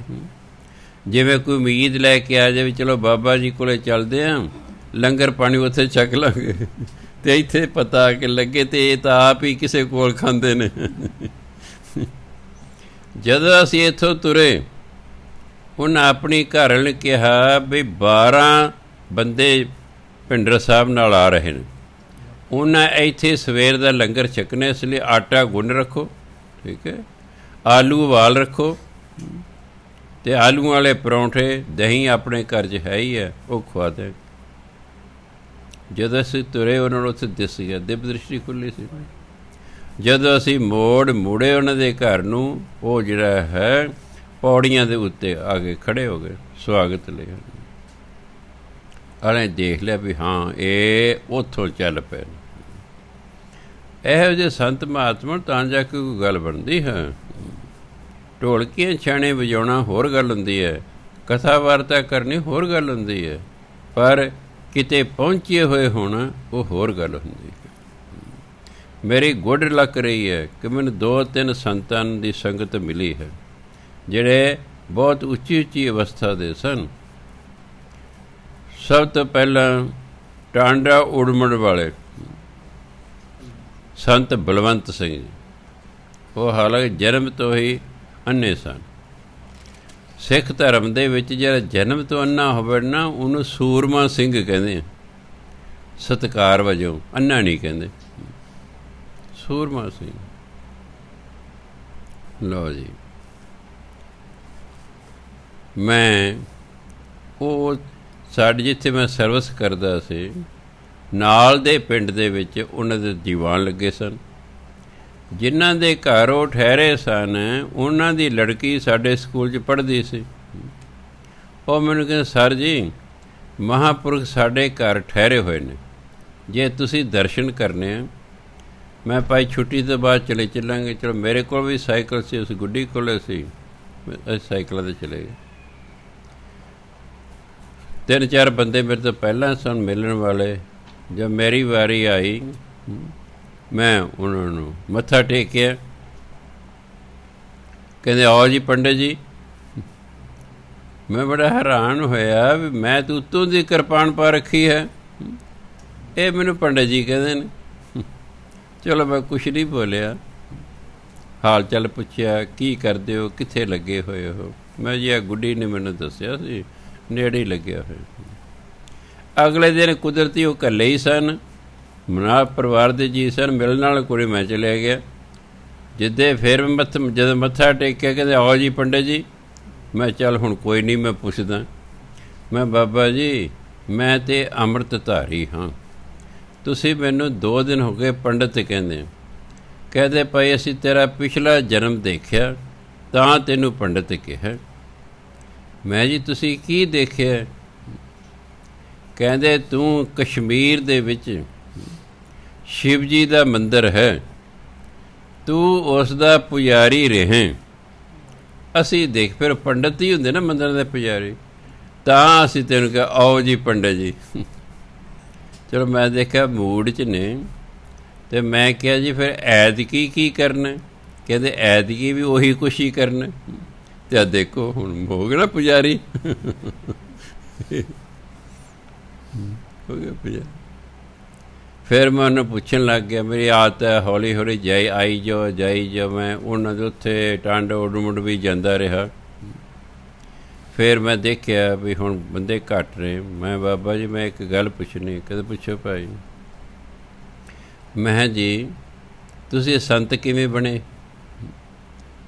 ਆਖਰਕਾਰ ਪ੍ਰਾਪਤੀ ਕਰਨੇ ਬੰਦੇ ਨੇ ਕੀਤੀ ਹੈ ਅਤੇ ਪਤਾ ਤਾਂ ਲੱਗਣਾ ਚਾਹੀਦਾ ਵੀ ਕਿਵੇਂ ਬਣੇ ਇਹ।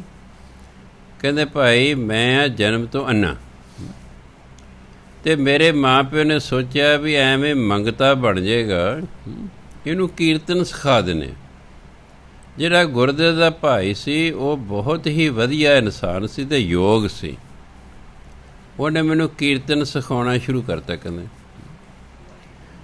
ਉਹਨਾਂ ਸ਼ਬਦ ਮੈਨੂੰ ਯਾਦ ਕਰਾਉਣੇ ਸ਼ੁਰੂ ਕਰਤੇ।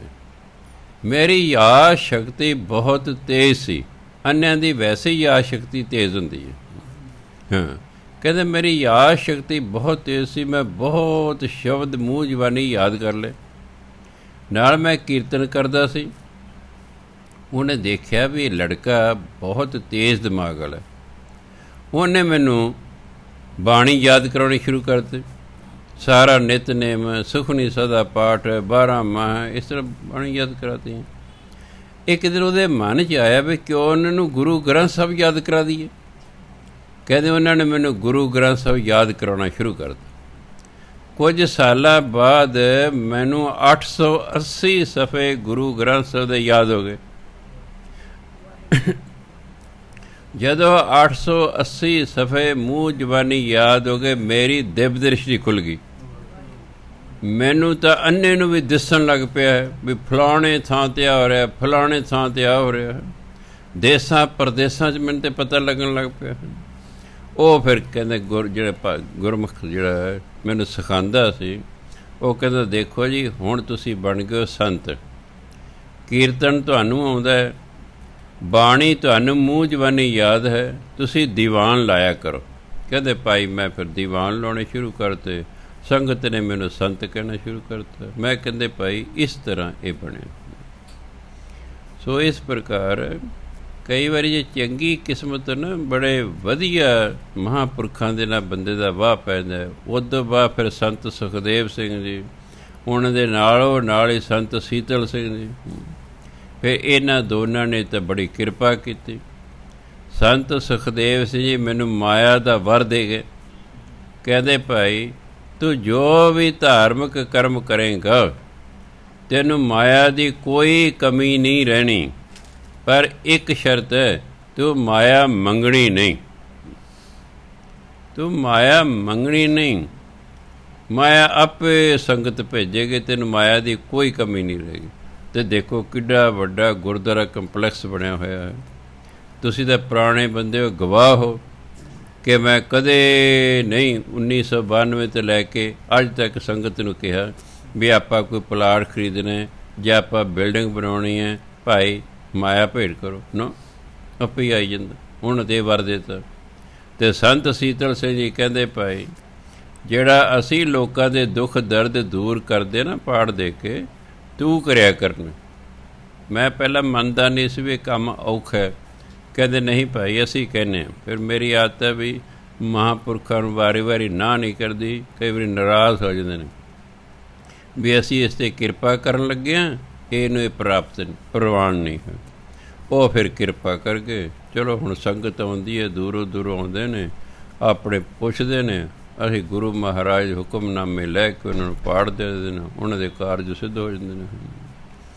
ਸੋ ਇਹ ਵੱਡੇ ਭਾਗਾਂ ਦੀ ਨਿਸ਼ਾਨੀ ਹੁੰਦੀ ਹੈ ਕਿਸੇ ਪਹੁੰਚੇ ਹੋਏ ਮਹਾਂਪੁਰਖਾਂ ਦੀ ਸੰਗਤ ਪ੍ਰਾਪਤ ਹੋ ਜਾਣਾ। ਸੋ ਗੁਰੂ ਮਹਾਰਾਜ ਕਹਿੰਦੇ ਨਦਰੀ ਆਮਦਾਜ ਨਾਲ ਨਾ ਚੱਲੀ, ਵੇਖੋ ਕੋ ਵਿਉ ਪਾਏ। ਕਹਿੰਦੇ ਨਿਰਣਾ ਕਰਕੇ ਵੇਖ ਲਓ ਕਿ ਜੋ ਇਹਨਾਂ ਅੱਖਾਂ ਨਾਲ ਦਿਸਦਾ ਹੈ ਉਹ ਜਿਹੜਾ ਨਾਲ ਨਹੀਂ ਜਾਵੇਗਾ। ਸਤਿਗੁਰ ਸੱਚ ਦਿਰੜਾਇਆ, ਸੱਚ ਰਹੋ ਲਿਵਲਾਏ। ਭਾਈ ਗੁਰੂ ਨੇ ਤੁਹਾਨੂੰ ਸੱਚ ਦਿਰੜਾਤਾ ਹੈ, ਤੁਹਾਡੇ ਅੰਦਰ ਨਾਮ ਪੱਕਿਆਂ ਕਰ ਦਿੱਤਾ। ਹੁਣ ਕਦੇ ਪਰਮਾਤਮਾ ਦੇ ਨਾਲ ਲਿਵ ਲਾ ਕੇ ਰੱਖੋ, ਭਾਵ ਧਿਆਨ ਦੇ ਨਾਲ ਉਹਦਾ ਨਾਮ ਜਪਣਾ। ਨਾਨਕ ਸ਼ਬਦੀ ਸੱਚ ਹੈ, ਕਰਮੀ ਪੱਲੇ ਪਾਏ। ਇਹ ਗੁਰੂ ਜਿਹੜਾ ਹੈ ਉਹ ਵੀ ਸਦਾ ਰਹਿਣ ਵਾਲਾ, ਉਹ ਜਿਹੜਾ ਸ਼ਬਦ ਹੈ ਉਸਦਾ ਨਾਮ ਉਹ ਵੀ ਸਦਾ ਰਹਿਣ ਵਾਲਾ ਹੈ।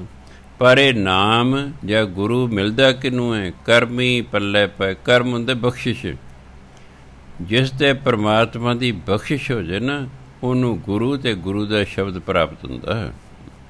ਪੌੜੀ ਹਰ ਅੰਦਰ ਬਾਹਰ ਇੱਕ ਤੂੰ, ਤੂੰ ਜਾਣੇ ਭੇਤ, ਜੋ ਕੀਚੈ ਸੋ ਹਰ ਜਾਣਦਾ, ਮੇਰੇ ਮਨ ਹਰ ਚੇਤ, ਸੋ ਡਰੈ ਜੇ ਪਾਪ ਕਮਾਵਦਾ, ਧਰਮੀ ਵਿਕਸੇਤ, ਤੂੰ ਸੱਚਾ ਆਪ ਨਿਆਉ ਸੱਚ, ਤਾਂ ਡਰੀਐ ਕੇਤ, ਜਿਨ੍ਹਾਂ ਨਾਨਕ ਸੱਚ ਪਛਾਣਿਆ, ਸੇ ਸੱਚ ਰਲੇਤ।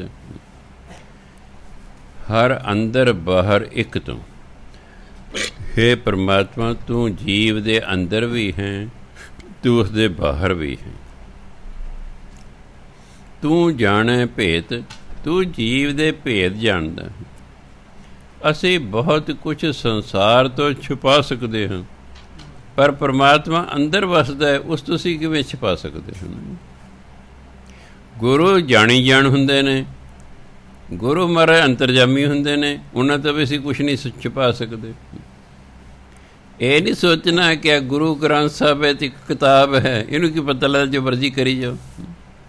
ਜਿਹੜੇ ਅਗਿਆਨੀ ਲੋਕ ਨੇ, ਗੁਰੂ ਦੀ ਹਜ਼ੂਰੀ 'ਚ ਹੀ ਜਿਹੜਾ ਗੋਲਕਾਂ 'ਚ ਪੈਸੇ ਕੱਢ ਲੈਂਦੇ, ਉਹਨਾਂ ਨੇ ਗਿਆਨ ਹੀ ਨਹੀਂ ਕਿ ਗੁਰੂ ਮਹਾਰਾਜ ਤੈਨੂੰ ਵੇਖ ਰਹੇ ਨੇ। ਗੁਰੂ ਮਹਾਰਾਜ ਦੀ ਆਤਮਾ ਜਿਹੜੀ ਹੈ ਉਹ ਤੇ ਗੁਰੂ ਗ੍ਰੰਥ ਸਾਹਿਬ ਦੇ ਵਿੱਚ ਕਹਿੰਦੇ 10 ਪਾਤਸ਼ਾਹਾਂ ਦੀ ਆਤਮਿਕ ਜੋਤ। ਸ਼੍ਰੀ ਗੁਰੂ ਗ੍ਰੰਥ ਸਾਹਿਬ ਦੇ ਧਿਆਨ ਕਰਕੇ ਬੋਲੋ ਜੀ ਵਾਹਿਗੁਰੂ। ਆਤਮਾ ਦੇ ਕਦੇ ਮਰਦੀ ਨਹੀਂ, ਉਹ ਤਾਂ ਸਰਬ ਵਿਆਪਕ ਹੈ। ਗੁਰੂ ਮਹਾਰਾਜ ਬਾਣੀ ਦੇ ਵਿੱਚ ਬੈਠੇ ਨੇ।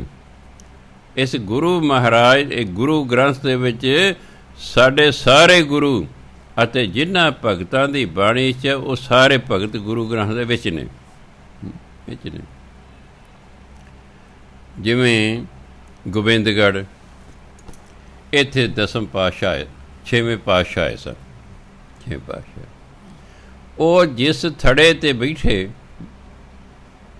ਹੌਲੀ ਹੌਲੀ ਸਮਾਂ ਬਦਲ ਗਿਆ, ਥੜਾ ਧਰਤੀ ਦਬ ਗਿਆ ਜੀ, ਉੱਤੇ ਮਿੱਟੀ ਮੁੱਟੀ ਪੈ ਗਈ। ਹੌਲੀ ਹੌਲੀ ਪਤਾ ਕਰਦਿਆਂ ਪਤਾ ਲੱਗਾ ਵੀ ਇਸ ਥਾਂ 'ਤੇ 6ਵੇਂ ਪਾਤਸ਼ਾਹ ਆਏ ਸਨ। ਤਾਂ ਨਗਰ ਨਿਵਾਸੀ ਕਹਿੰਦੇ ਵੀ ਗੁਰਦੁਆਰਾ ਸਾਹਿਬ ਹੀ ਬਣਾ ਲਈਏ। ਜਦੋਂ ਉਹ ਗੁਰਦੁਆਰਾ ਸੇ ਨੀਹਾਂ ਪੱਟਣ ਲੱਗੇ, ਉੱਥੇ ਇੱਕ ਨਿਹੰਗ ਸਿੰਘ ਆ ਗਿਆ, ਸੰਤ ਪ੍ਰੀਤਮ ਸਿੰਘ ਜੀ ਗੋਬਿੰਦਗੜ੍ਹ ਵਾਲੇ। ਉਹ ਉੱਥੇ ਆ ਗਏ ਕੁਦਰਤੀ। ਕਹਿੰਦੇ ਪਏ ਸੀ ਕੀ ਕਰਨ ਲੱਗੇ ਹੋ? ਕਹਿੰਦੇ ਜਿੱਥੇ 6ਵੇਂ ਪਾਤਸ਼ਾਹ ਆਏ ਸਨ, ਉਹਨਾਂ ਯਾਦ 'ਚ ਅਸੀਂ ਗੁਰਦੁਆਰਾ ਬਣਾ ਰਹੇ। ਕਹਿੰਦੇ ਚੌਰ ਸਾਹਿਬ ਤੇ ਉੱਥੇ ਝੁੱਲ ਰਿਹਾ ਅਤੇ ਤੁਸੀਂ ਇੱਥੇ ਬਣਾਉਣ ਲੱਗੇ ਹੋ। ਇਸ ਥਾਂ 'ਤੇ ਨਹੀਂ ਸੀ 6ਵੇਂ ਪਾਤਸ਼ਾਹ ਬਟਿਆ, ਉਹ ਵੇਖੋ ਚੌਰ ਝੁੱਲ ਰਿਹਾ, ਉਹ ਥਾਂ ਹੈ। ਹੁਣ ਕਿਸੇ ਨੂੰ ਦਿਸੇ ਨਾ, ਪਰ ਉਹਨਾਂ ਕਿਹਾ ਚੱਲ ਭਾਈ ਨਿਹੰਗ ਬਾਣੇ 'ਚ ਹੈ, ਇਹਨੂੰ ਦਿਸ ਰਿਹਾ ਹੋਣਾ, ਤਾਂ ਹੀ ਕਹਿੰਦਾ ਚੌਰ ਸਾਹਿਬ ਦੇ ਉੱਤੇ। ਉੱਥੇ ਉਹਨਾਂ ਪੁੱਟਣਾ ਸ਼ੁਰੂ ਕਰਤਾ। ਉਹ ਸਮਾਂ ਵਿੱਚੋਂ ਥੜਾ ਨਿਕਲ ਆਇਆ, ਗੁਰੂ ਮਹਾਰਾਜ ਦੀ ਕਈ ਯਾਦਗਾਰਾਂ ਵਿੱਚੋਂ ਨਿਕਲ ਆਈਆਂ। ਫਿਰ ਲੋਕਾਂ ਨੂੰ ਵਿਸ਼ਵਾਸ ਹੋ ਗਿਆ ਵੀ ਹਾਂ ਆਹ ਥਾਂ ਅਸਲ ਹੈ। ਸੋ ਇਸ ਲਈ ਦਿਵ ਦ੍ਰਿਸ਼ਟੀ ਖੁੱਲ੍ਹੀ ਹੋਣ ਵਾਲਾ ਵੀ ਕੋਈ ਨਾ ਕੋਈ ਬੰਦਾ ਚਾਹੀਦਾ। ਹਾਂ, ਉਹੀ ਅਸਲ ਥਾਂ ਨੂੰ ਲੱਭ ਸਕਦਾ ਵੀ ਇਹ ਅਸਲ ਥਾਂ ਕਿੱਥੇ ਆ ਕੇ ਬੈਠੇ। ਸੋ ਸੰਤ ਪ੍ਰੀਤਮ ਸਿੰਘ ਅੰਬੇ ਮਾਜਰੇ ਵਾਲੇ ਬੜੇ ਪ੍ਰਸਿੱਧ ਹੋਏ ਨੇ। ਉਹਦੇ ਜਦੋਂ ਮੈਂ ਸੰਤ ਜਿਹੜਾ ਹੈ ਮਹਿੰਦਰ ਸਿੰਘ ਜੀ ਦੇ ਆਪਾਂ ਜੀਵਨ ਤੁਹਾਨੂੰ ਸੁਣਾਇਆ ਸੀ, ਉਹਨਾਂ ਦੇ ਰੈਫਰੈਂਸ ਦਿੱਤਾ ਸੀ। ਉਹ ਬਚਪਨ ਤੋਂ ਹੀ ਪਹੁੰਚੇ ਹੋਏ ਬੰਦੇ ਸਨ। ਉਂਝ ਉਹਨਾਂ ਡੇਰਾ ਨਹੀਂ ਸੀ ਬਣਾਇਆ, ਘਰ 'ਚ ਹੀ ਰਹਿੰਦੇ ਹੁੰਦੇ ਸਨ। ਜਿਵੇਂ ਇਹਨਾਂ ਸੰਤ ਸੀਤਲ ਨੇ ਡੇਰਾ ਨਹੀਂ ਸੀ ਬਣਾਇਆ, ਘਰ 'ਚ ਰਹਿੰਦੇ ਸੀ। ਸੋ ਪਰਮਾਤਮਾ ਨੂੰ ਅਤੇ ਜਿਹੜੇ ਪਹੁੰਚੇ ਹੋਏ ਸਾਧੂ ਨੇ, ਗੁਰੂ ਨੇ, ਉਹਨਾਂ ਨੂੰ ਪਤਾ ਹੁੰਦਾ ਅਸੀਂ ਕੀ ਕਰ ਰਹੇ ਹਾਂ। ਉਹ ਸਾਨੂੰ ਟੋਕਣ ਨਾ ਟੋਕਣ ਇਹ ਉਹਨਾਂ ਦੀ ਮਰਜ਼ੀ ਹੈ। ਜੇ ਤੇ ਪਿਆਰ ਹੋ ਜੇ ਤਾਂ ਫਿਰ ਵਾਲਾ ਕਹਿੰਦਾ ਮੇਰੇ ਪਿਆਰੇ 'ਚ ਆਹ ਨੁਕਸ ਹੈ, ਕਿਉਂ ਨਾ ਮੈਂ ਇਹਨੂੰ ਦੱਸ ਦਿਆਂ ਵੀ ਸੁਧਰ ਜੇ। ਅਜੇ ਤੇ ਸੋਚ ਰਿਹਾ ਵੀ ਮਹਾਂਪੁਰਖਾਂ ਨੂੰ ਕੋਈ ਪਤਾ ਨਹੀਂ ਲੱਗ ਰਿਹਾ। ਉਹ ਫਿਰ ਕਹਿੰਦੇ ਭਾਈ ਜੇ ਤੂੰ ਪਰਮਾਤਮਾ ਦੀ ਪ੍ਰਾਪਤੀ ਕਰ ਰਹੀ ਨਾ, ਆਹ ਜਿਹੜਾ ਤੂੰ ਫਲਾਣਾ ਕਰ ਰਿਹਾ ਨਾ ਕੰਮ, ਇਹ ਬੰਦ ਕਰ ਦੇ। ਅਗਲਾ ਡਰ ਜਾਂਦਾ ਵੀ ਇਹਨਾਂ ਨੂੰ ਪਤਾ ਹੈ, ਵੀ ਇਹਨਾਂ ਨੂੰ ਪਤਾ ਹੈ ਤਾਂ ਸੁਧਰਦਾ ਬੰਦਾ ਹੈ। ਇਹ ਨਿਰੀਆਂ ਗੱਲਾਂ ਨਾਲ ਨਹੀਂ ਸੁਧਰਦਾ ਹੈਗਾ। ਜਦੋਂ ਪਤਾ ਲੱਗਦਾ ਨਾ, ਫਿਰ ਮਨੁੱਖ ਜਾ ਕੇ ਬੁਰਾਈ ਛੱਡਦਾ ਵੀ ਹਾਂ, ਫਿਰ ਉਹਨਾਂ ਵੀ ਹੁਣ ਸਜ਼ਾ ਮਿਲੇਗੀ, ਬਦਨਾਮੀ ਹੋਵੇਗੀ, ਤਾਂ ਕਰਕੇ। ਸੋ ਇਸ ਲਈ ਕਹਿੰਦੇ ਨੇ ਜੋ ਕੀਚੈ ਸੋ ਹਰ ਜਾਣਦਾ। ਇਹ ਇਨਸਾਨ ਜੋ ਕਰਦਾ ਨਾ, ਪਰਮਾਤਮਾ ਉਸਨੂੰ ਜਾਣਦਾ ਹੈ। ਮੇਰੇ ਮਨ ਹਰ ਚੇਤ, ਹੇ ਮੇਰੇ ਮਨਾ ਤੂੰ ਰੱਬ ਨੂੰ ਯਾਦ ਕਰ, ਕਿਉਂਕਿ ਤੇਰੇ ਅੰਦਰ ਵੀ ਹੈ, ਉਹ ਤੇਰੇ ਬਾਹਰ ਵੀ ਹੈ, ਉਹ ਤੇਰੇ ਭੇਤ ਨੂੰ ਜਾਣਦਾ ਹੈ।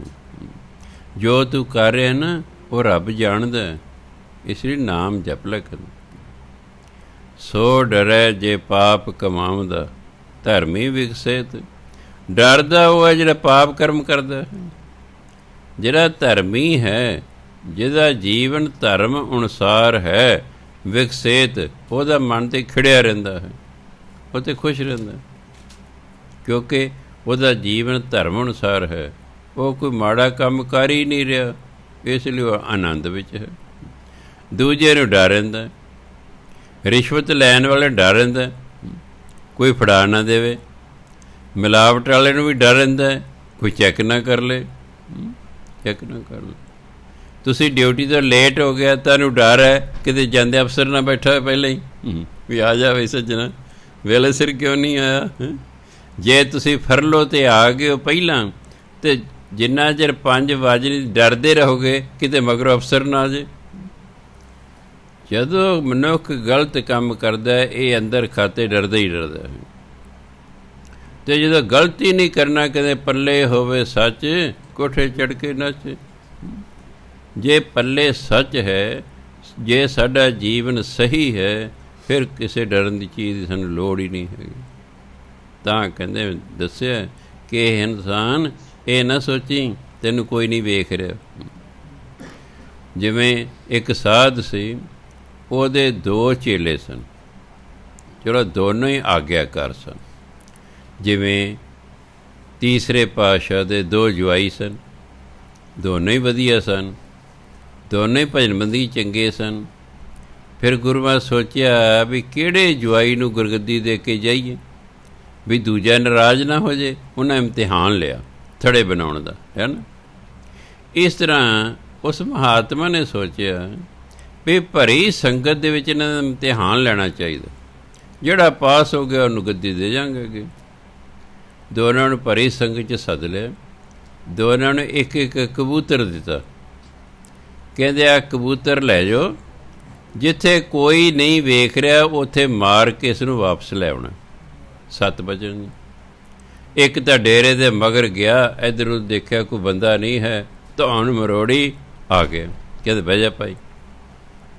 ਦੂਜਾ ਕਈ ਘੰਟੇ ਆਇਆ ਹੀ ਨਹੀਂ, ਬੜੀ ਦੇਰ ਬਾਅਦ ਆਇਆ ਅਤੇ ਕਬੂਤਰ ਜਿਉਂਦਾ ਵਾਪਸ ਲੈ। ਕਹਿੰਦੇ ਭਾਈ ਤੂੰ ਕਬੂਤਰ ਮਾਰ ਕੇ ਨਹੀਂ ਲਿਆ, ਇੰਨੀ ਦੇਰ ਲਾਤੀ। ਕਹਿੰਦੇ ਜੀ ਸੁਣੋ,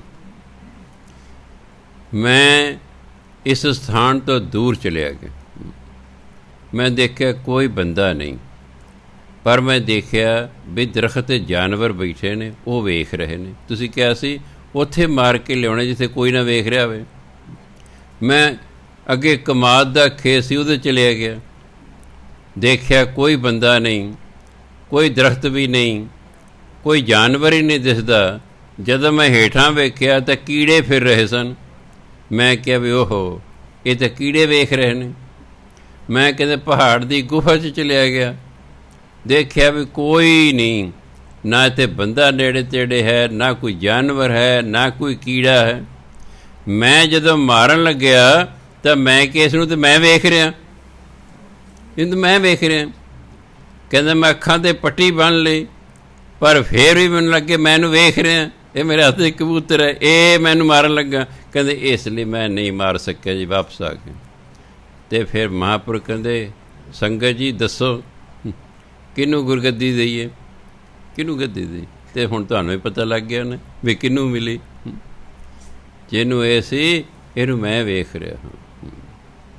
ਸੋ ਇਸ ਲਈ ਸਾਡਾ ਜਿਹੜਾ ਅੰਦਰ ਹਿਰਦਾ ਹੈ, ਉਹ ਤਾਂ ਸਾਨੂੰ ਵੇਖ ਹੀ ਰਹੇ, ਅਸੀਂ ਕੀ ਕਰ ਰਹੇ ਹਾਂ। ਇਸ ਲਈ ਕਹਿੰਦੇ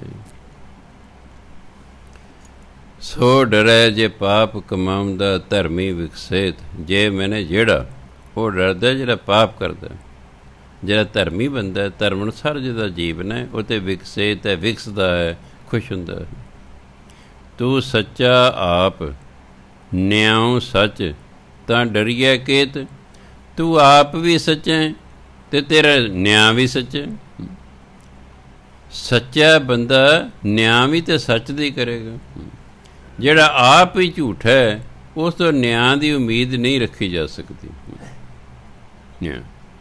ਜਿਹੜੇ ਜੱਜ ਸਰਕਾਰ ਨੂੰ ਖੁਸ਼ ਕਰਕੇ ਰਿਟਾਇਰ ਹੁੰਦੇ ਨੇ ਅਤੇ ਮਗਰੋਂ ਆਪ ਕਿਸੇ ਪੋਸਟ 'ਤੇ ਲੱਗ ਜਾਂਦੇ ਨੇ, ਇਹਦਾ ਮਤਲਬ ਉਹ ਨਿਆਂ ਨਹੀਂ ਕਰ ਸਕੇ। ਉਹ ਤਾਂ ਸਰਕਾਰ ਨੂੰ ਖੁਸ਼ ਕਰਨ 'ਤੇ ਲੱਗੇ ਰਹੇ ਤਾਂ ਜੋ ਮੈਨੂੰ ਰਿਟਾਇਰ ਹੋਣ ਤੋਂ ਬਾਅਦ ਕੋਈ ਪੋਸਟ ਮਿਲ ਜਾਏ। ਜਿਵੇਂ ਆਪਣਾ ਸੁਪਰੀਮ ਕੋਰਟ ਦਾ ਚੀਫ ਜਸਟਿਸ ਸੀ ਜਿਹੜਾ ਪਿੱਛੇ ਰਿਟਾਇਰ ਹੋਇਆ, ਉਹਨੂੰ ਗਵਰਨਰ ਲਾਤਾ ਕਿਸੇ ਸਟੇਟ ਦਾ, ਬਸ ਇਸੇ ਲਈ ਵੀ ਹਾਂ ਇਹਨੇ ਰਾਮ ਮੰਦਰ ਦੇ ਹੱਕ 'ਚ ਫੈਸਲਾ ਦੇ ਦਿੱਤਾ ਹੈ। ਹਾਂ, ਇਸ ਲਈ ਇਹੋ ਜਿਹੇ ਲੋਕਾਂ ਤੋਂ ਫਿਰ ਇਨਸਾਫ ਦੀ ਉਮੀਦ ਨਹੀਂ ਰੱਖੀ ਜਾ ਸਕਦੀ। ਪਰਮਾਤਮਾ ਸੱਚਾ ਹੈ, ਉਹਦਾ ਨਿਆਂ ਵੀ ਸੱਚਾ ਹੈ। ਤਾਂ ਡਰੀਏ ਕਿ ਫਿਰ ਕਾਹਦਾ ਡਰਨਾ? ਕਹਿੰਦੇ ਜਦੋਂ ਪਤਾ ਹੈ ਕਿ ਉਹਨੇ ਅਨਿਆਂ ਕਰਨਾ ਹੀ ਨਹੀਂ, ਉਹਨੇ ਜਦੋਂ ਕਰਨਾ ਹੈ ਕਿ ਨਿਆਂ ਮੇਰੇ ਨਾਲ ਕਰਨਾ ਹੈ, ਫਿਰ ਕਹਿੰਦੇ ਡਰਨਾ ਕਾਹਦਾ? ਫਿਰ ਕਾਹਦਾ ਡਰਨਾ? ਕੇਤ ਮੈਨੇ ਕਿਉਂ? ਫਿਰ ਡਰਨਾ ਕਿਉਂ ਹੈ? ਕਹਿੰਦੇ ਜਿਨ੍ਹਾਂ ਨਾਨਕ ਸੱਚ ਪਛਾਣਿਓ, ਜਿਨ੍ਹਾਂ ਨੇ ਪਰਮਾਤਮਾ ਨੂੰ ਜਾਣ ਲਿਆ, ਸੇ ਸੱਚ ਰਲੇਤ, ਉਹ ਸੱਚ ਦੇ ਵਿੱਚ ਪਰਮਾਤਮਾ ਵਿੱਚ ਰਲ ਗਏ। ਕਿਉਂਕਿ ਉਹਨੇ ਪਰਮਾਤਮਾ ਨੂੰ ਜਾਣ ਲਿਆ ਹੈ ਅਤੇ ਉਹ ਸਮਾਂ ਪਾ ਕੇ ਪਰਮਾਤਮਾ ਦੇ ਵਿੱਚ ਹੀ ਰਲ ਗਏ, ਰਲੇਤ ਰਲ ਗਏ। ਸ਼ਲੋਕ ਮਹਿਲਾ ਤੀਜਾ।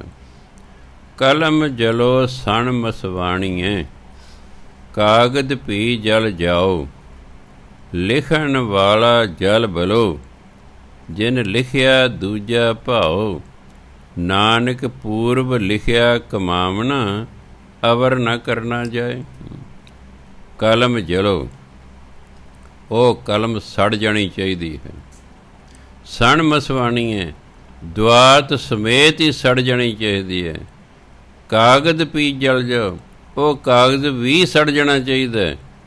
ਲਿਖਣ ਵਾਲਾ ਜਲ ਬਲੋ, ਜਿਹੜਾ ਲਿਖਾਰੀ ਹੈ ਉਹ ਵੀ ਸੜ ਜਾਣਾ ਚਾਹੀਦਾ।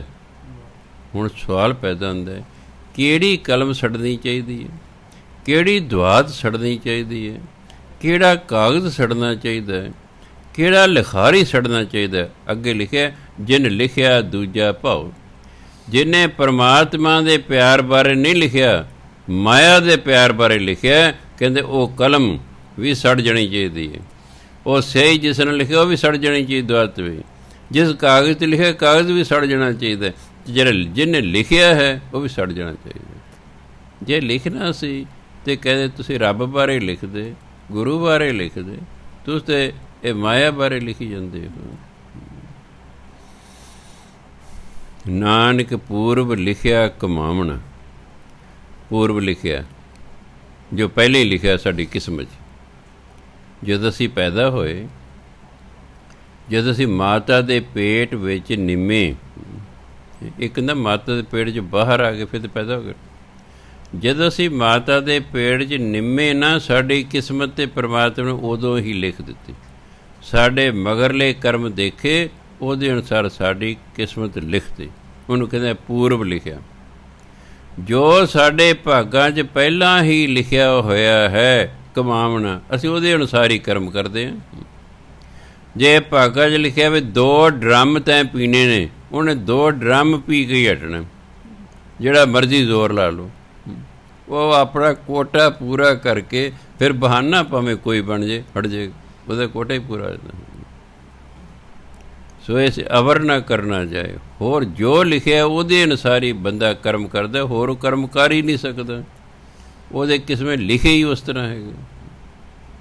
ਸਾਡੀ ਕਿਸਮੇ ਪਰਮਾਤਮਾ ਲਿਖਿਆ ਤੁਸੀਂ ਬਾਣੀ ਪੜ੍ਹੋਗੇ, ਤੁਸੀਂ ਨਾਮ ਜਪੋਗੇ, ਤੁਸੀਂ ਸਤਸੰਗ ਕਰੋਗੇ। ਮੇਰੀ ਕਿਸਮੇ ਲਿਖਤਾ ਤੂੰ ਬਾਣੀ ਪੜ੍ਹਾਏਂਗਾ, ਤੂੰ ਕਥਾ ਵਾਰਤਾ ਕਰੇਂਗਾ, ਉਸ ਨੇ ਲਿਖਦਾ। ਜੋ ਲਿਖਿਆ ਉਹਦੇ ਅਨੁਸਾਰ ਸਾਡੇ 'ਚ ਆਪਣੇ ਆਪ ਯੋਗਤਾ ਪਰਮਾਤਮਾ ਪੈਦਾ ਕਰ ਦਿੰਦਾ। मैं किसी डेरे रह के कोई कथा वार्ता नहीं सीखी, मैं किसी डेरे च रह के कोई पाठ नहीं सीखिया भी हाँ मैं फलाने डेरे च रह के ਜਾਂ फलानी टकसाल तो पाठ सीखिया भी नहीं। मैं किसी टकसाल च नहीं गया, मैं किसी तो पाठ सीखण नहीं गया, मैं किसी की कथा वार्ता किसी तो सीखण नहीं गया।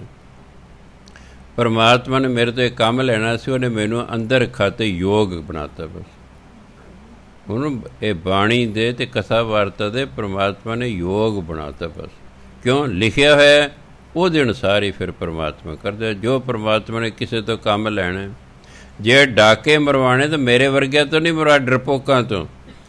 ਕਿਉਂ ਡਾਕੂ ਤਾਂ ਫਿਰ ਬੜਾ ਜ਼ਿੰਦਾ ਦਿਲ ਬੰਦਾ ਚਾਹੀਦਾ ਜਿਹਨੂੰ ਤਰਸ ਹੀ ਨਾ ਆਉਂਦਾ ਹੋਵੇ। ਦੂਜਿਆਂ ਨੂੰ ਕਤਲ ਕਰਨਾ ਹਰ ਇੱਕ ਨਹੀਂ ਕਰ ਸਕਦਾ ਹੁੰਦਾ, ਹਰ ਇੱਕ ਨਹੀਂ ਕਰ ਸਕਦਾ। ਕਿਸੇ ਨੇ ਮਹਾਤਮਾ ਗਾਂਧੀ ਨੂੰ ਬੱਕਰੀ ਦੀ ਮੀਟ ਖਵਾਤਾ। ਉਹ ਕਹਿੰਦਾ ਸਾਰੀ ਰਾਤ ਮੇਰੇ ਅੰਦਰ ਮੈਂ ਹੁੰਦੀ ਰਹੀ। ਨਹੀਂ ਸੀ ਨਾ ਲਿਖਿਆ ਹੋਇਆ, ਮੁੜ ਕੇ ਕਿਤੇ ਖਾਧਾ ਹੀ ਨਹੀਂ, ਬਸ ਛੱਡਤਾ। ਸੋ ਜੋ ਲਿਖਿਆ ਹੋਇਆ ਹੈ ਉਸੇ ਤਰ੍ਹਾਂ ਹੀ ਮਨੁੱਖ ਕਰਦਾ ਹੈ। ਕਈ ਕਹਿੰਦੇ ਉਹ ਫਲਾਣੇ ਦੀ ਮੰਨ ਗਿਆ ਜੀ, ਅਸਲ ਉਦੋਂ ਲਿਖਿਆ ਹੋਇਆ ਸੀ ਇਹ ਬੰਦਾ ਫਲਾਣੇ ਦੀ ਮੰਨੇਗਾ। ਜਦੋਂ ਮੰਨਣ ਦਾ ਸਮਾਂ ਆ ਗਿਆ ਪਰਮਾਤਮਾ ਨੇ ਉਹਨਾਂ ਦੋਨਾਂ ਦਾ ਮੇਲ ਕਰਵਾਤਾ। ਉਹਨੇ ਐਂ ਕਹਿਤਾ, ਉਹਨੇ ਮੰਨ ਲਿਆ। ਬਸ ਆਲਾ ਕਹਿੰਦੇ ਅਸੀਂ ਤਾਂ ਬੜਾ ਜ਼ੋਰ ਲਾਇਆ, ਸਾਡੇ ਤਾਂ ਮੰਨੇ ਨਹੀਂ, ਉਹ ਫਲਾਣੇ ਮਹਾਂਪੁਰਖਾਂ ਦੇ ਇਸ ਨੇ ਮੰਨ ਲਈ ਹੈ।